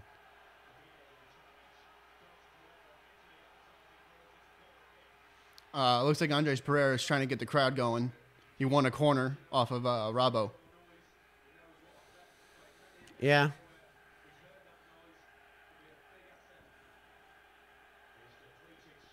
Would you go to Old Trafford? Would you go to Old Trafford? I have no idea, man. I think I would need to go to Anfield first to make that decision. Yeah. You know, like if God came down from heaven and said, "Listen, you get tickets to Liverpool United today at Old Trafford, but you've never been to Anfield," right? Like, and let's say it's just a totally free trip, but all it is basically like, we're gonna get you a private jet that's gonna land on Old Trafford and not destroy the pitch, you know. Yeah, we're going to get you a helicopter. Yeah, so that like literally all you're doing for England is getting to Old Trafford, watching the match, going back. Looks to like the this United game States. is opening up a little bit more. I mean, both teams are getting a little bit more opportunities. He's onside. He's definitely onside. Virgil kept him Virgil onside. played him on, but Matip played him well. Yeah, but so would you take that trip then and just go into the Lions Den? I would, but I wouldn't bring anything red. Yeah, I mean, I'd be wearing my away jersey. I wouldn't. No, I wouldn't even wear the away jersey. I wouldn't wear a jersey. Right. I would wear like a gray shirt. Okay. All right. Just a gray T-shirt. Yeah. And then play it as like, play it as it goes. I mean, if you could bring a Mets jersey, then they would be so confused. A blue Mets jersey. A blue Mets jersey. Like, what the fuck are you doing? We're not even mad at you. Americans. We're not even mad at you. You're just an idiot. Henderson with the back Henderson pass. with the back pass. Yeah. You and I both jump on him at the same time. Henderson actually played very well against Bayern. It's just I feel like he's inconsistently good. Well, he hasn't. For a huge part of the last few years, Hendo has just not been aggressive, and he's actually a very good player moving forward. He just, again, that was a hasn't foul. been aggressive. I think he slipped. Oh, this is bad news. Yeah, it is. Cross in. Oh, thank God he missed it. Rashford slices it left, off the left foot from the clearance from Milner. Not much of a clearance, but a clearance nonetheless. Yeah, I mean, the thing is, he made sure that Rashford didn't get the ball. Jesus, look at all that height. Isolation. Look at all that height they have. Yeah. I mean, they've got to have at least three guys moving forward that are 6'2" or taller. Except for Sanchez. I mean, dude, Lukaku. Rashford. Pogba. Yeah. I mean, Pogba's tall. They're all at least 6'2". Yeah. Whatever that works out to in meters. 1.9 meters? 2, you idiot. They're 4 feet tall. 2 meters.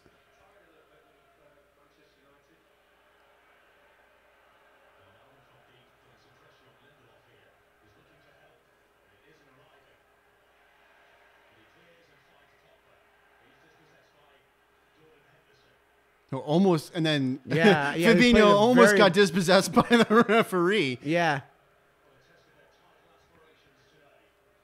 Milner wins a corner. Or is that a throw? I think the flag was pointed downward. I couldn't tell. They changed the camera angle. Yeah, unfortunately, these high camera angles. This is actually a pretty good camera angle. I'll give them credit. This is a pretty good camera angle. But the high camera angle, unfortunately, when the ball goes in the air on these corners, it's tough to tell where the ball's. Yeah, that, and we can't see the assistant. Yeah, we have no perception of depth in that spot. Short corner, that's weird. Yeah, Hendo puts up a cross. Nothing doing. It wasn't a terrible cross, but there was nobody there to meet him. Yeah, just nothing doing.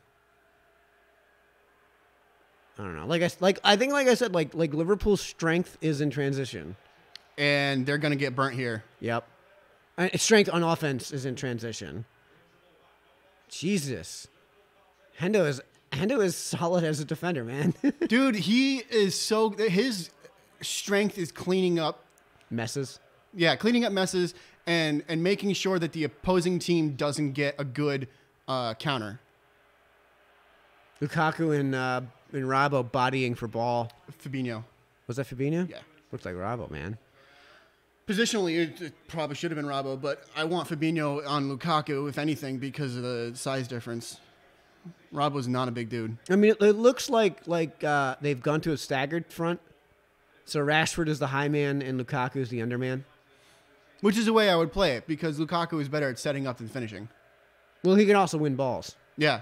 So you play the long ball to Lukaku, who sets it up for Rashford. I mean, he could win back balls. Lukaku is not like Ronaldo, who is a defensive fucking liability. Oh, I know.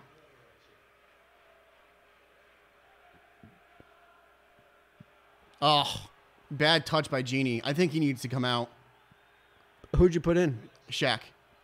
I had a feeling you'd say that. Especially of how he played against them last time as a power sub. I mean, he's a colossal liability defensively, so I'm not sure that I'm doing that unless I'm dead set on getting a goal. So like you play to win this game. 75th minute. We're in the 61st minute. I don't know that I want Shaq in just yet. I give it 5 minutes. I call it a 65. I have him warming up on the sideline. Because he's straight up is a defensive liability. And well, that's why you have Fabinho and Henderson in there. Yeah, but you don't have your best four either. Like, in fact, you've got a pretty weak four. You only have one player that's out of position. Milner? Yeah. But, like, Matip is technically out of position because he's supposed to be a bench warmer. True.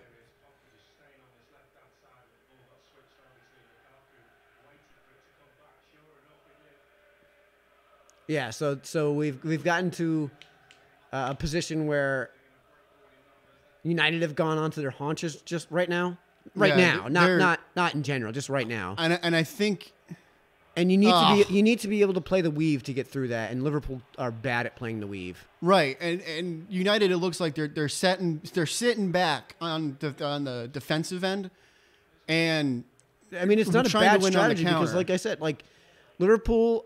Their strength is in transition, and their weakness in defense is on transition. Their weakness is on transition. Yeah, so like it's not a bad strategy. It really isn't. Once Liverpool has maintained possession, to just get back on your heels and play defense. And I'm sorry, that's not parking a bus. There's a difference. That's a specific strategy to go after a certain team. Right. Like there's a huge difference between this and what Mourinho was doing, which was straight up Lukaku's going to be my one man, and then it's going to be a 5-4-1. Yeah, and then nobody else is moving forward. Right, yeah, it's not like they're sending the ball up to Lukaku so he can play to the corner, and then right. Like if you get a long clearance, like Lukaku's running to ball sometimes, but no one else is even moving to that ball. Yeah, no one else is even going on that half of the pitch. Right. That's not how United is playing today, and because look, they've got six players right now on the offense. Yeah, moving forward. Yeah. Now Liverpool has the ball. Because of an overhit. Right. Okay, now Liverpool has maintained possession. Now United are starting to get back on their heels. Right. It's not until Liverpool have decisively made their move towards possession. Right? It's not like the moment United are dispossessed. It's once Liverpool have actually gotten into a formation. And again, I think it's a working strategy. Because Liverpool do not do the Spanish style offense at all well. Yeah, I mean, if they were able to sign Fekir, I think they would be better at it. I mean, Liverpool was okay at it when they had Suarez and Coutinho, but that's because they had Suarez and Coutinho, right? Who would kill that? Yeah, and they had Gerrard and to they had set Steven that up. Gerrard to set that up, who was perfectly acceptable in the Spanish style offense. I mean, he could play any style offense. Right.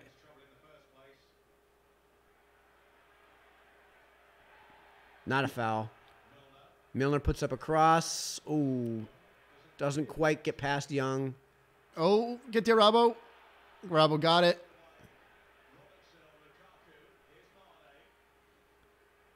Well, Liverpool is a scary presence moving forward. And they're hanging on to this possession deep. Yeah, and Henderson is there to clean up to make sure they didn't get the counter. And again, people rag on Henderson, but I think he's a great player. I saw him play Meggers with Trent. Trent won, by the way, which doesn't surprise me. He's a defensive player. He should be winning. The way you win Meggers is to be a defensive player. Like him versus Salah, or Firmino, he's definitely winning. Well, maybe not definitely against Firmino, because Firmino does know how to play defense.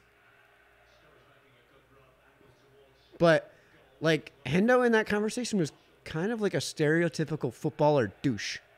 He kind of is. I kind of don't like him as a person all that much. He's kind of a douche. Shaqiri's warming up. Yeah, I think that's the right option. Maybe 70. I feel like it should be sooner. Should have been sooner, but I am not for it until about 75. Until you've said to yourself, it's either going to be 0-0 or 1-0.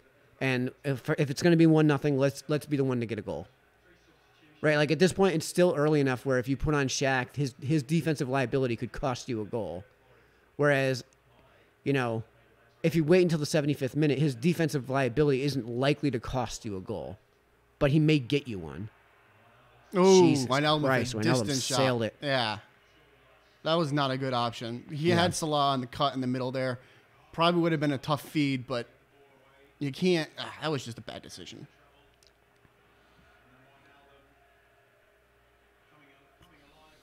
Klopp having a conversation with his assistants on the bench here. Mm-hmm.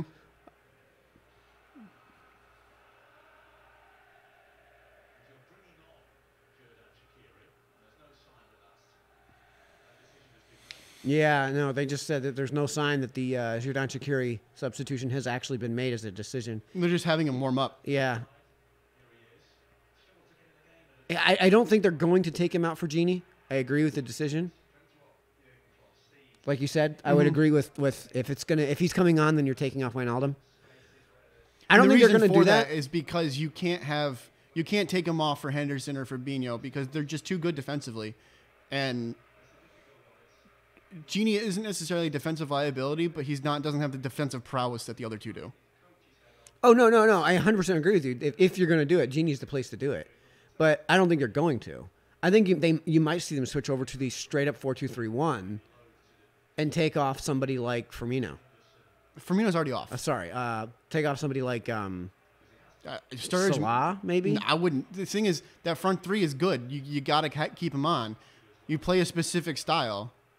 Yeah, no, and I 100% agree with you. I just don't think they're going to take off Wijnaldum. So who do you take off? Nobody. At that point, there's nobody to take off. Yeah, I mean, and the other thing, too, is that, like, Wijnaldum is actually playing the position that I think you would put Shaq in for. Yes. Regardless of who's playing at that position. Right? Like, that is Shaq's strength. Mm-hmm. Is that middle of the pitch. Oh, that was a nice feed to Milner. We've got a nice cross going. Cleaned up by the center backs. Oh, yeah. United ate that up. Yeah. Let the cross come in, and they beat Salah to the ball. Oh man! See, this is where I would be putting on the substitution. The ball's out of play now. I put on the sub now. I'm actually kind of hungry. Like I could probably do. I wish JoJo's was open. Yeah, I know. I don't know. I mean, I spent BEC on JoJo's. I spent like $50 at the bar last night. I don't need to spend any more money. But I got eggs upstairs. I got toast. I don't have bacon, unfortunately. We got ham, so might do ham, egg, and cheese. Do your cats bother you for any food? Tuna. If you're just eating like a tuna fish sandwich? Oh, yeah. Georgia gets in our face. Yeah? I don't really eat tuna. I'm not a big fish person. But when Caitlin has it, oh, yeah. Oh, yeah. He's obnoxious? He's obnoxious. When she has a tuna salad or sandwich, she pours out the juice for the cat. Just so that George will leave her alone. Pretty much. And it's just flavored water at that point. Because yes, she gets the water because the oil will kill the stomach. So she's basically changed her diet in that respect to reflect George's diet. Well, reflect the fact that George is a cat. Well, you get what I'm saying, though, right? Like she would otherwise get the oil-based tuna, but now she's going to get the water-based tuna because George can't eat the oil. Yes. Oh, I love this super aggressive attacking defense. Corner one. That was actually pretty good defense by Pogba getting back. Yeah, it was. Pogba under Mourinho was a defensive liability, and now he's not because he's trying. Well, yeah. Pogba was a liability under Mourinho because he didn't give a shit, and he was trying to sabotage his own coach. Which is kind of understandable because Mourinho's a piece of shit. Yeah. Oh, it's a header in! Oh, just wide. Great corner from Milner. And it was a good header. Genie got a good header on it. Just went wide. Oh, that should be a corner. corner. That went off of I don't know who that is. It's their chest. McTominay's chest. I think that's who that is. Yeah, okay. Good call by the referee. Good spot by the referee. Damn, Yeah. I would. Wow. Oh, another dangerous service from Milner. Matip got a header on it, it looks like. Had nice hesitation from Matip to get McTominay on his back heels. Yeah, got a head on it and just couldn't quite get it down. Yeah. I mean, Probably there were because three he was getting dudes. mauled the entire time. Jordan is coming on. I didn't see the number coming off. They didn't hold up the number to us. Milner's getting water. Oh, Sturridge off. No, Sturridge is just coming to conversation and getting some water. Oh, Hendo off. Wow. James Milner wearing the band I did now. not expect that. Henderson's actually been playing pretty well today. I mean, I guess if you're just dead set on scoring the goal. You're looking to get a goal here. Yeah, I mean, you're right. That is what you would do if you were dead set on getting the goal. I don't think Hendo likes it. No, he was He not looks happy. pissed, and he was just chirping over a Klopp. And he was doing it cordially because he doesn't want to piss off Klopp, but Yeah. he probably said a couple words in his ear saying, like, I didn't want to come off. Like, what are you doing? Like, what's the strategy here? Yeah. Yeah, no, the strategies were sacrificing defense to get a goal. Mm-hmm. And I disagree, but I get it. I totally get it. So the thing is, a draw is exactly that. It's a draw. Yeah, but I'm sorry. If You this don't want decision, that. If this But it decision doesn't hurt. If this decision leads That to was terrible, Becker. I mean, here's the way this decision can lead. 0-0 draw. All right, fine. I don't care. Like, that to me says basically there's no way that you're getting anything other than a 0-0 draw. If it leads to anything other than a win, otherwise, bad call. Yes. Even 1-1, bad call. Yeah, bad call. Right? Like, it doesn't do you any good to get a 1-1 draw in a 0-0 game. So why have you used a substitution? Mm-hmm. It doesn't add anything. It doesn't give you more points to do Right? that Like, sub.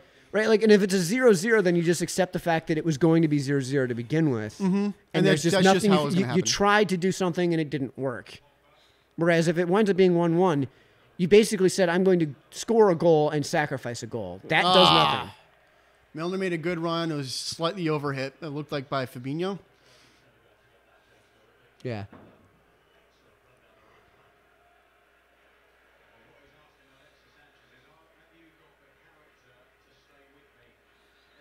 Milner picked up the ball, though, to bring it back to United on the out of bounds there. So typically you do that when you're desperate to score a goal so that you're not eating up clock. I also think he did it to have words with the ref. But he didn't, though. He didn't have words with somebody to slow it down so they don't get the quick kick. Because there are times like when I was playing that I would pick up the ball in order to make sure that they didn't get the quick kick, so that like my captain could talk to some players, or which is stalling, and that should be a yellow card. Wow, that was a horrible clearance. No, not a foul. Pogba fell over. Yeah, dude, he is tall as hell. Yeah. He's probably 6'4". He plays for France, right? Yes. So what is that shit that the referees spit out? Is that like it looks like shaving cream? It used to be shaving cream, but now it's specific marking. Oh, it's just stuff. like it doesn't relate to anything else on the No. Okay, it's just referees marking foam. Yep. Yep. And again, they used to use shaving cream, the foaming kind. Yeah. Own goal. He was off stink. Oh my God. He was Offsides on the cross. Thank God. Otherwise, that was a terrible own goal. Yet another set piece where Liverpool butchers the defense. Oh, he's off. He's off. Barely, and I mean fucking barely. What these ARs today have been really good. Yeah, they have. In fact, all of the refereeing has been good. I know I bashed Mike Oliver earlier, but it's actually been pretty consistent. Been well officiated, and especially from the assistant's perspective. Like that is an offsides call that gets missed all the time. All the time. Great finish by Montip. Fuck you guys. Well, you know, every single one of these guys on NBCSN hates Liverpool. Yeah. Yeah, and they're all salty as shit. They're either all ex-United, Chelsea, or Arsenal players. Yeah. Yeah, United is definitely playing a lot better very scary recently. moving forward. I mean, a part of that could be the fact that midfield was controlled by Hendo. Yeah. Yeah, because on the counters, Hendo was cleaning it up before it got to be anything. Yeah, before it got to be anything scary. I mean, he's off. His entire He's right off. leg is offside. His entire right half of his body, basically. Yeah. And that's all playable. It's all playable body. Well, not the arm, but there was a bunch of playable body that was off. Yep. Mane crosses. I guess it took a deflection, so we got to throw in. Shortest guy in the field is going to be taking it. Probably not a bad call. Yeah. Might even be the shortest guy in the park. No, there are people in the there are people in the stands that. Yeah, there are children in the stands. Yeah, well, you said guy, so I'm assuming you mean adult. Yes. Which, there are probably enough people in the stands that there might be a dwarf, like somebody who suffers from some actual physical ailment. Mm-hmm. Oh, ailment. I don't know if that's the right word, but yeah, I know what you're saying. Yeah.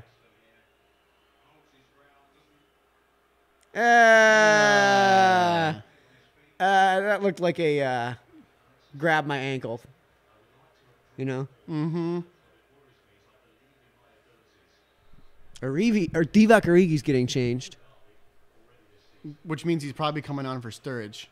I mean, that's where I would take him off. Hey, Chris. Just a little bit. That ought to do it.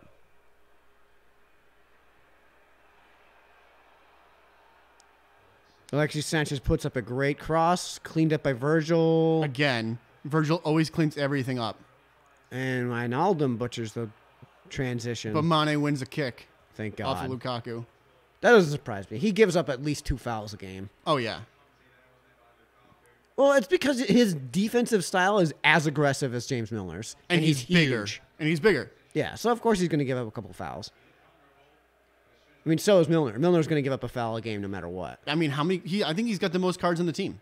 I think he does. And again, not because of classless ass nonsense like he's Hendo. not Ramos. Right? Like Hendo does some nonsense once in a while, and Milner just is an aggressive tackler.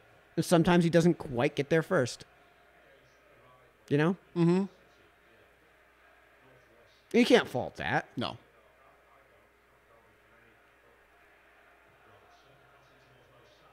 Oh, that look the one Yet corner. Another corner. That was actually a really good cross from Robbo. That was a really good cross from Robbo. Who's by the way has been in general getting better at it. Yeah. He was definitely better today than he was against Bayern. But I think with Bayern, since he was already on a yellow. Divock Origi's coming on. Ooh, Salah's coming off. Interesting. Really? I mean, Salah has not had an impressive day today. No, he hasn't. I'll say that. So no, he hasn't been good. I mean, the thing is that, like, how many games have Liverpool won? What's their win-loss draw record with when Salah comes off the pitch? It's like 0 wins, like one draw, and like 20 losses. Yeah, there was one game I remember watching that they were up 2-0 in the 70th and lost.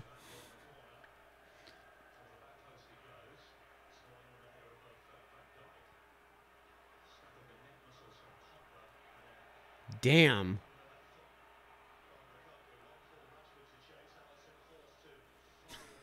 Yeah. Allison getting fancy over there. Yeah, scaring the hell out of all of his fucking Liverpool fans. Yeah, right? I was getting a little nervous Jesus, there. that dude, like, I feel like there's been no Liverpool player that has given me so many heart attacks.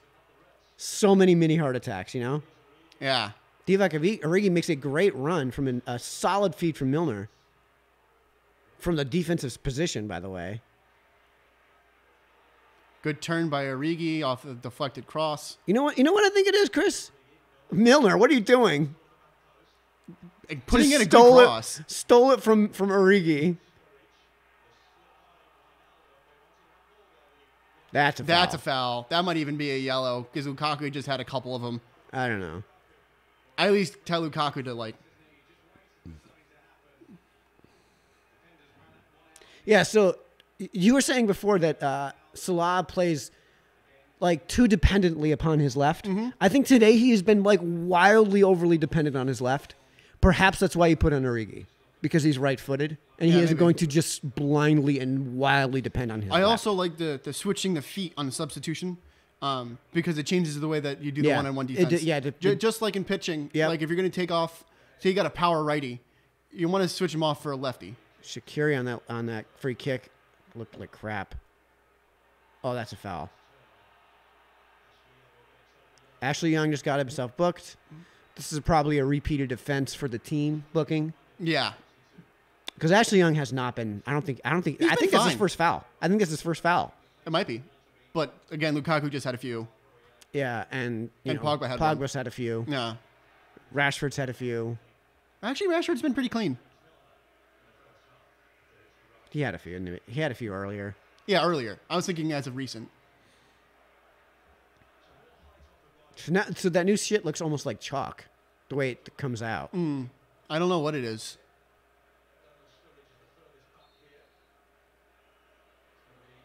Is that Robbo? Robbo with a terrible cross. Or is that Milner?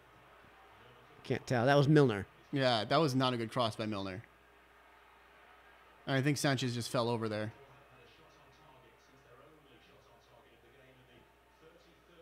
Really? Liverpool have had exactly one shot on target? That's not good. That's embarrassing. Oh, that's a yellow. Foul. That's going to be a yellow on Shaqiri. Jesus Christ. Come on, dude. Like that was one of those stupid tackles where you're like, you did not need to do that. No, he didn't. He clearly didn't. There's nobody in front of him. There's three Liverpool players between him and the next. Matip is definitely cleaning this up. Yeah, Matip is. All you got to do is get near him and push him outside. I mean, he put the ball way too far out in front of him, so Matip is definitely cleaning that up.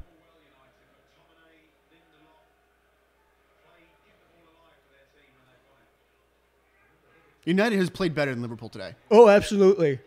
I mean, I don't know if it's like necessarily deserving of a win. And I think by watching this, as a fan, I'm okay with 0-0. Well, yeah, because Liverpool have not played well enough to deserve a win. No, they haven't. All right, and they got lucky on an offsides call that was correct, but only barely offsides. Yeah. On an embarrassing own goal. Yeah. As I said, a beautiful finish from Matip. Yeah. I see like Liverpool's upcoming fixtures. Watford at home, Everton on the road, Burnley at home. So they're playing a lot in Liverpool. Yeah. Not a whole lot of travel. Yeah, and they had 6 blocks down the road. A long walk to Goodison. Yeah. Where they suck. Yeah. For God knows what reason. Like, it doesn't matter if Everton is, like, in 10th place, which they are right now. 11th. Yeah, whatever. You know, and I say whatever because they're in the whatever part of the table right now, right? Like, yeah, they're not up. They're not even up towards like Watford or Wolverhampton. Like Everton isn't even close to vying for Europe, and isn't even close to vying for relegation. Yeah. So they're in the who the hell cares zone. Yeah, with like Leicester and Burnley and Crystal Palace. Yeah, but for some reason, even that team is going to give Liverpool a run for their money. Yeah, Liverpool because Liverpool suck in Goodison, and I can't explain it. Liverpool, who is on a record for them as a team for points in a Premier League season. This far into the season? Yeah. Oh, they're on pace. They're on pace to break the team record for points in a Premier League season.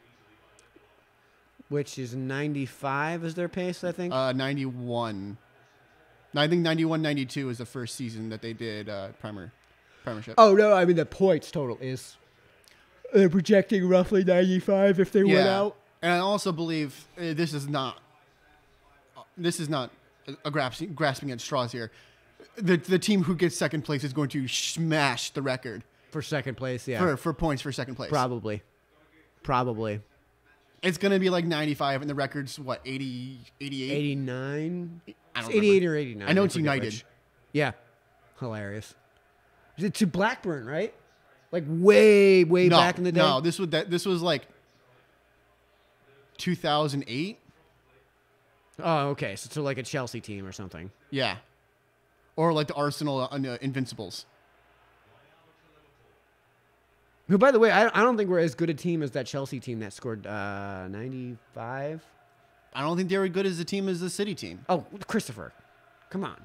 No, like who scores 100 points? Seriously. Yeah, like that's not what I'm saying. Like the comparison was always until last year, the best team ever in the Premiership history was either the Chelsea team that scored the most points or the Arsenal team that went undefeated.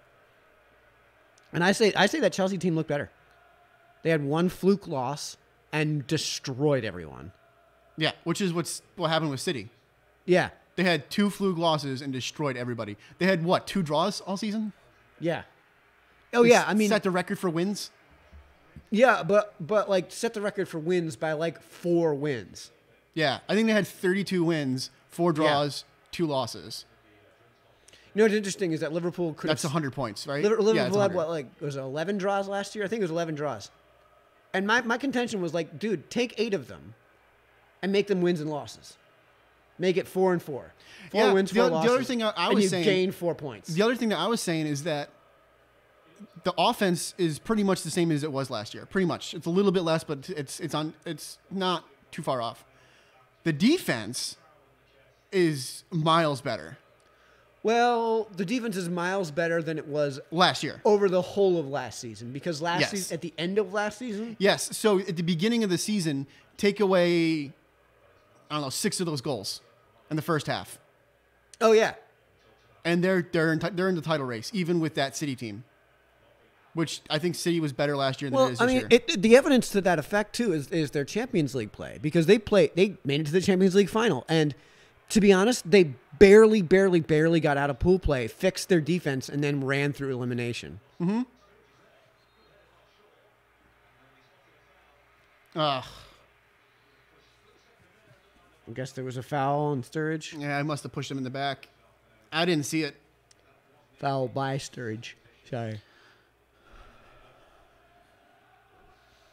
In the 88th minute. Still 0-0. I did not see 0-0. Haven't had a lot of substitutions. Haven't had a lot of. Have we had any injuries in the second half? No. So this might be basically over. I think 2 minutes. Yeah. So this might be like a 2 minute. Well, yeah, we had the 2 substitutions. Yeah. Plus an obligatory minute, so 2 minutes. An obligatory minute. Yeah. Which I hate. I'm sorry. If the match is over, the match is just over.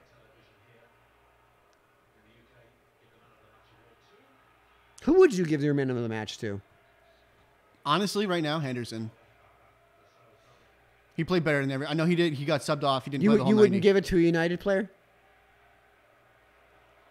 I mean, who on United has been... There's no one player on United that was cleaning up everything. I mean, I've liked Milner's play so far, especially given that he's basically been forced into a position that he probably would prefer not to be forced into. Right, but why did United score 0? Because Henderson was able to knock out the counters. I mean, unless this turns into a great assist. Decent cross, but yeah, I'm not against that. If we're gonna go with a Liverpool player, I kind of like the Hendo pick. Foul, card. I know I'm probably gonna get a booking. Yep. No, he's gonna get a booking. Mm-hmm. It's interesting how you and I can go foul, card, and get it right every single time. Yeah, I called. I thought that was a card. I would have given that a card. Yeah. In fact, I also like as a dude in real life, like when I was calling games, I give out my cards late. Oh yeah. Once it starts to get late in the match, if you start seeing these stupid ass fouls. Yeah, especially because those stupid ass fouls happen more often in the second half. The second half. Yeah, where you're making stupid decisions on those fouls. Like that was a stupid foul. Yeah, come on, Genie, you're better than that. Yeah. No subs, by the way. for anyone. Oh yeah, we're out of subs now, so There's more no delaying one, game. Yeah, there's no one that's going to be, calling a substitution in the 91st in order to try to waste time. Wow. Blown defense on Wow. that beautiful cross from Lukaku. Oh my god. The United players just couldn't get there. Van Dijk keeping everyone on sides. He's on sides, just doesn't get there. And Alisson is pissed. Alisson is really pissed. Smalling just gets by everybody. Yeah. As 2 minutes yeah, added. like yeah. I said, 2 minutes. Yeah. 1 minute for the 2 substitutions. And then obligatory. Obligatory minute. Just stupidest thing ever. I mean, again, like when we were refereeing, there wasn't stoppage time. Yeah. It was if a player got injured or some crazy bullshit happened, like some naked fan ran onto the field. Which never happened. Well, I mean, dogs in the field. Dogs in the field, I'm sure happened. Oh, yeah. Or extra balls in the field. Yeah. Well, extra balls I usually don't stop. Or a lost ball in the river. Yeah. You know exactly which field I'm talking about. Yeah. Carlson's Grove, one of the fields we played at as kids a lot was in a horseshoe of a river. And there was like 10 feet between the sidelines and the river. Yeah. So if a ball went at all out of bounds, it was in the water and just gone. Forget it. No one's getting it. Yeah, and a lot of times the teams didn't have enough balls to get. Yeah, so as a referee, you're taught to bring 2 or 3 of your own. Just in case. Just in case there are no balls left. Mm-hmm.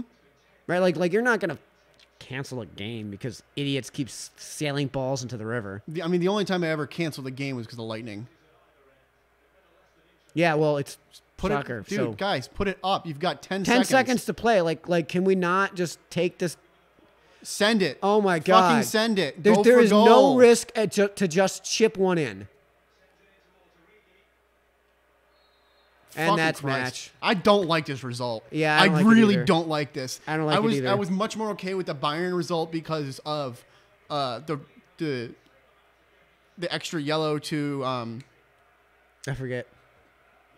the right back for Bayern. Mm-hmm. And Van Dijk coming back off of the suspension. But this is not good. This is not a result I wanted. It puts them one point clear of City, which gives them absolutely zero wiggle room. No room for error now.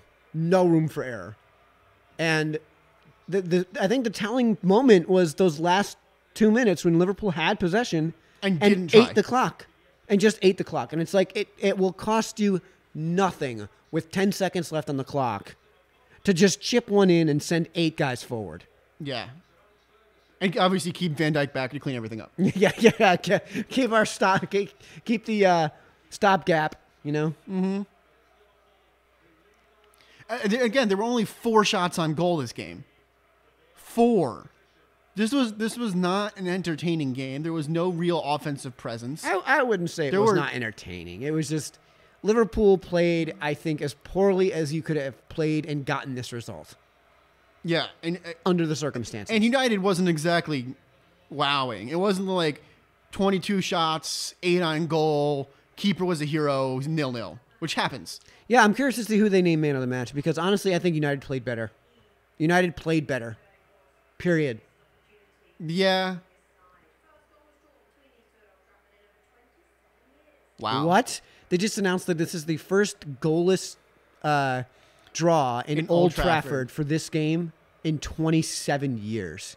Wow. Holy shit, man. That means since the first year of the Premiership. Yeah.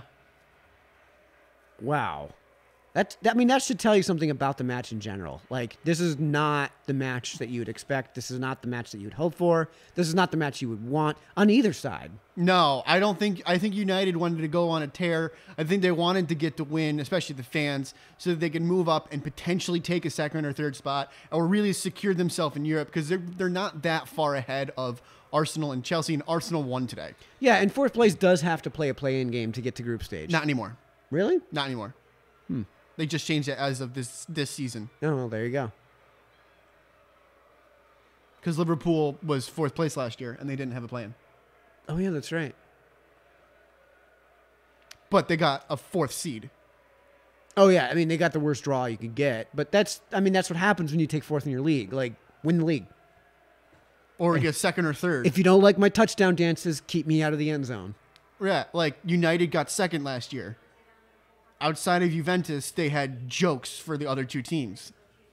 So if you're going to advance, so like get 2nd, get 3rd. If you're going to give man of the match to a United player, I think I would go probably Lukaku. I would probably go Pogba, because Pogba was actually really good on canceling out the transition, and he had some really good balls going forward. Yeah, I mean, Pogba did play defense at all. He did play defense. He played pretty good defense. Yeah. 6 a.m. Arsenal coverage begins, so kickoff is probably 7:30. Kickoff is at 7. I was going to say, like dear friend, like that. Fucking no one's watching that. I know it's Spurs Arsenal, but dude, I'm fucking not watching that. It's gonna be weird in a couple weeks rooting for United. Yeah, right. That will be weird. You want to do a broadcast for that game? Depending on what time it's on, yeah. Yeah. So long as it's not fucking 6:30 in the morning.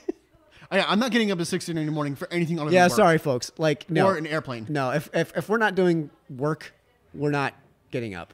Or yeah, you're right. Plane rides, work.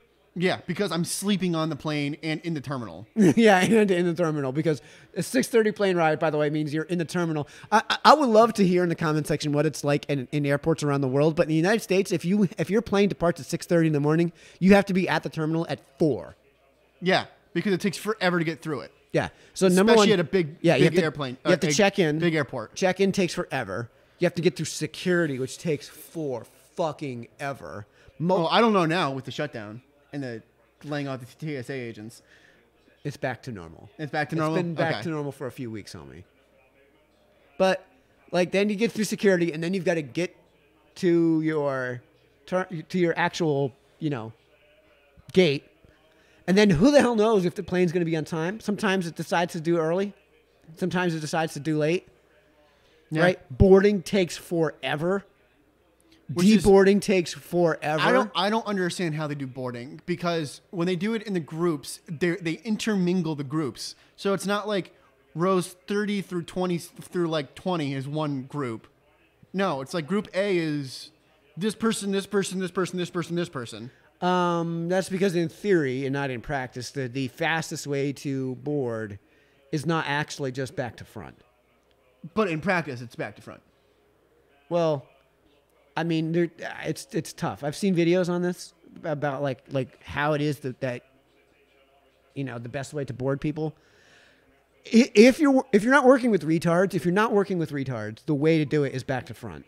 Because if you're not working with retards, you're working with people like you and me who don't have any bags to check, but also don't take the fucking microwave onto the plane. Yeah.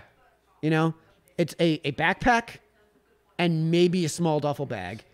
And like I get loading people with babies and people that are handicapped first. Yeah, because that's going to be a pain in the ass. And they're going to bottleneck everybody. Yeah, get it? Because it's going to be a pain in the ass to get them on the plane if there's already people sitting down. Mm-hmm.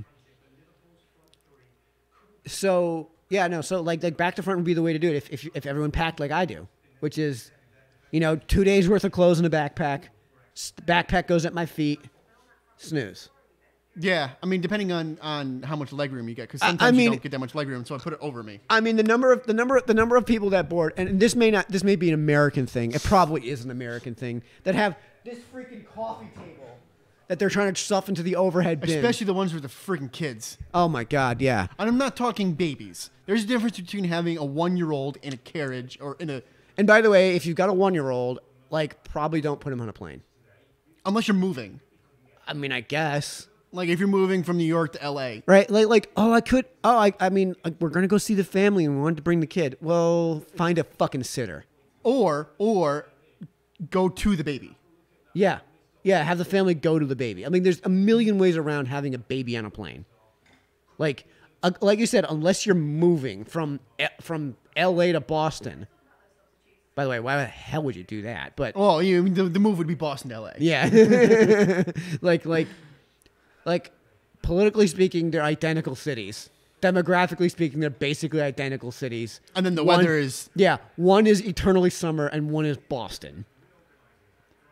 Yeah. Why in the hell would you ever go from LA to Boston? Boston and LA have similar road maps. Oh, yeah. You know what? We feel like doing because fuck you. yeah. Oh, and mass transit, that's not going to make any sense either. Oh, yeah, no. The tunnels are going to be a total fucking spiderweb of nonsense. Yeah. Yeah, no, that's why I like look at Manhattan as a map. Look at Boston as a map. But anyways, we've probably gone way over here. Your man of the match is Hendo. I don't know who the fuck I put as man of the match. I was waiting to see who they would. Yeah, I want to see who they are doing, but they're apparently going to wait this out. We're not going to. It's time for bed. Thanks for joining us. Till the next time. Yep. Two Americans watching footy, signing off.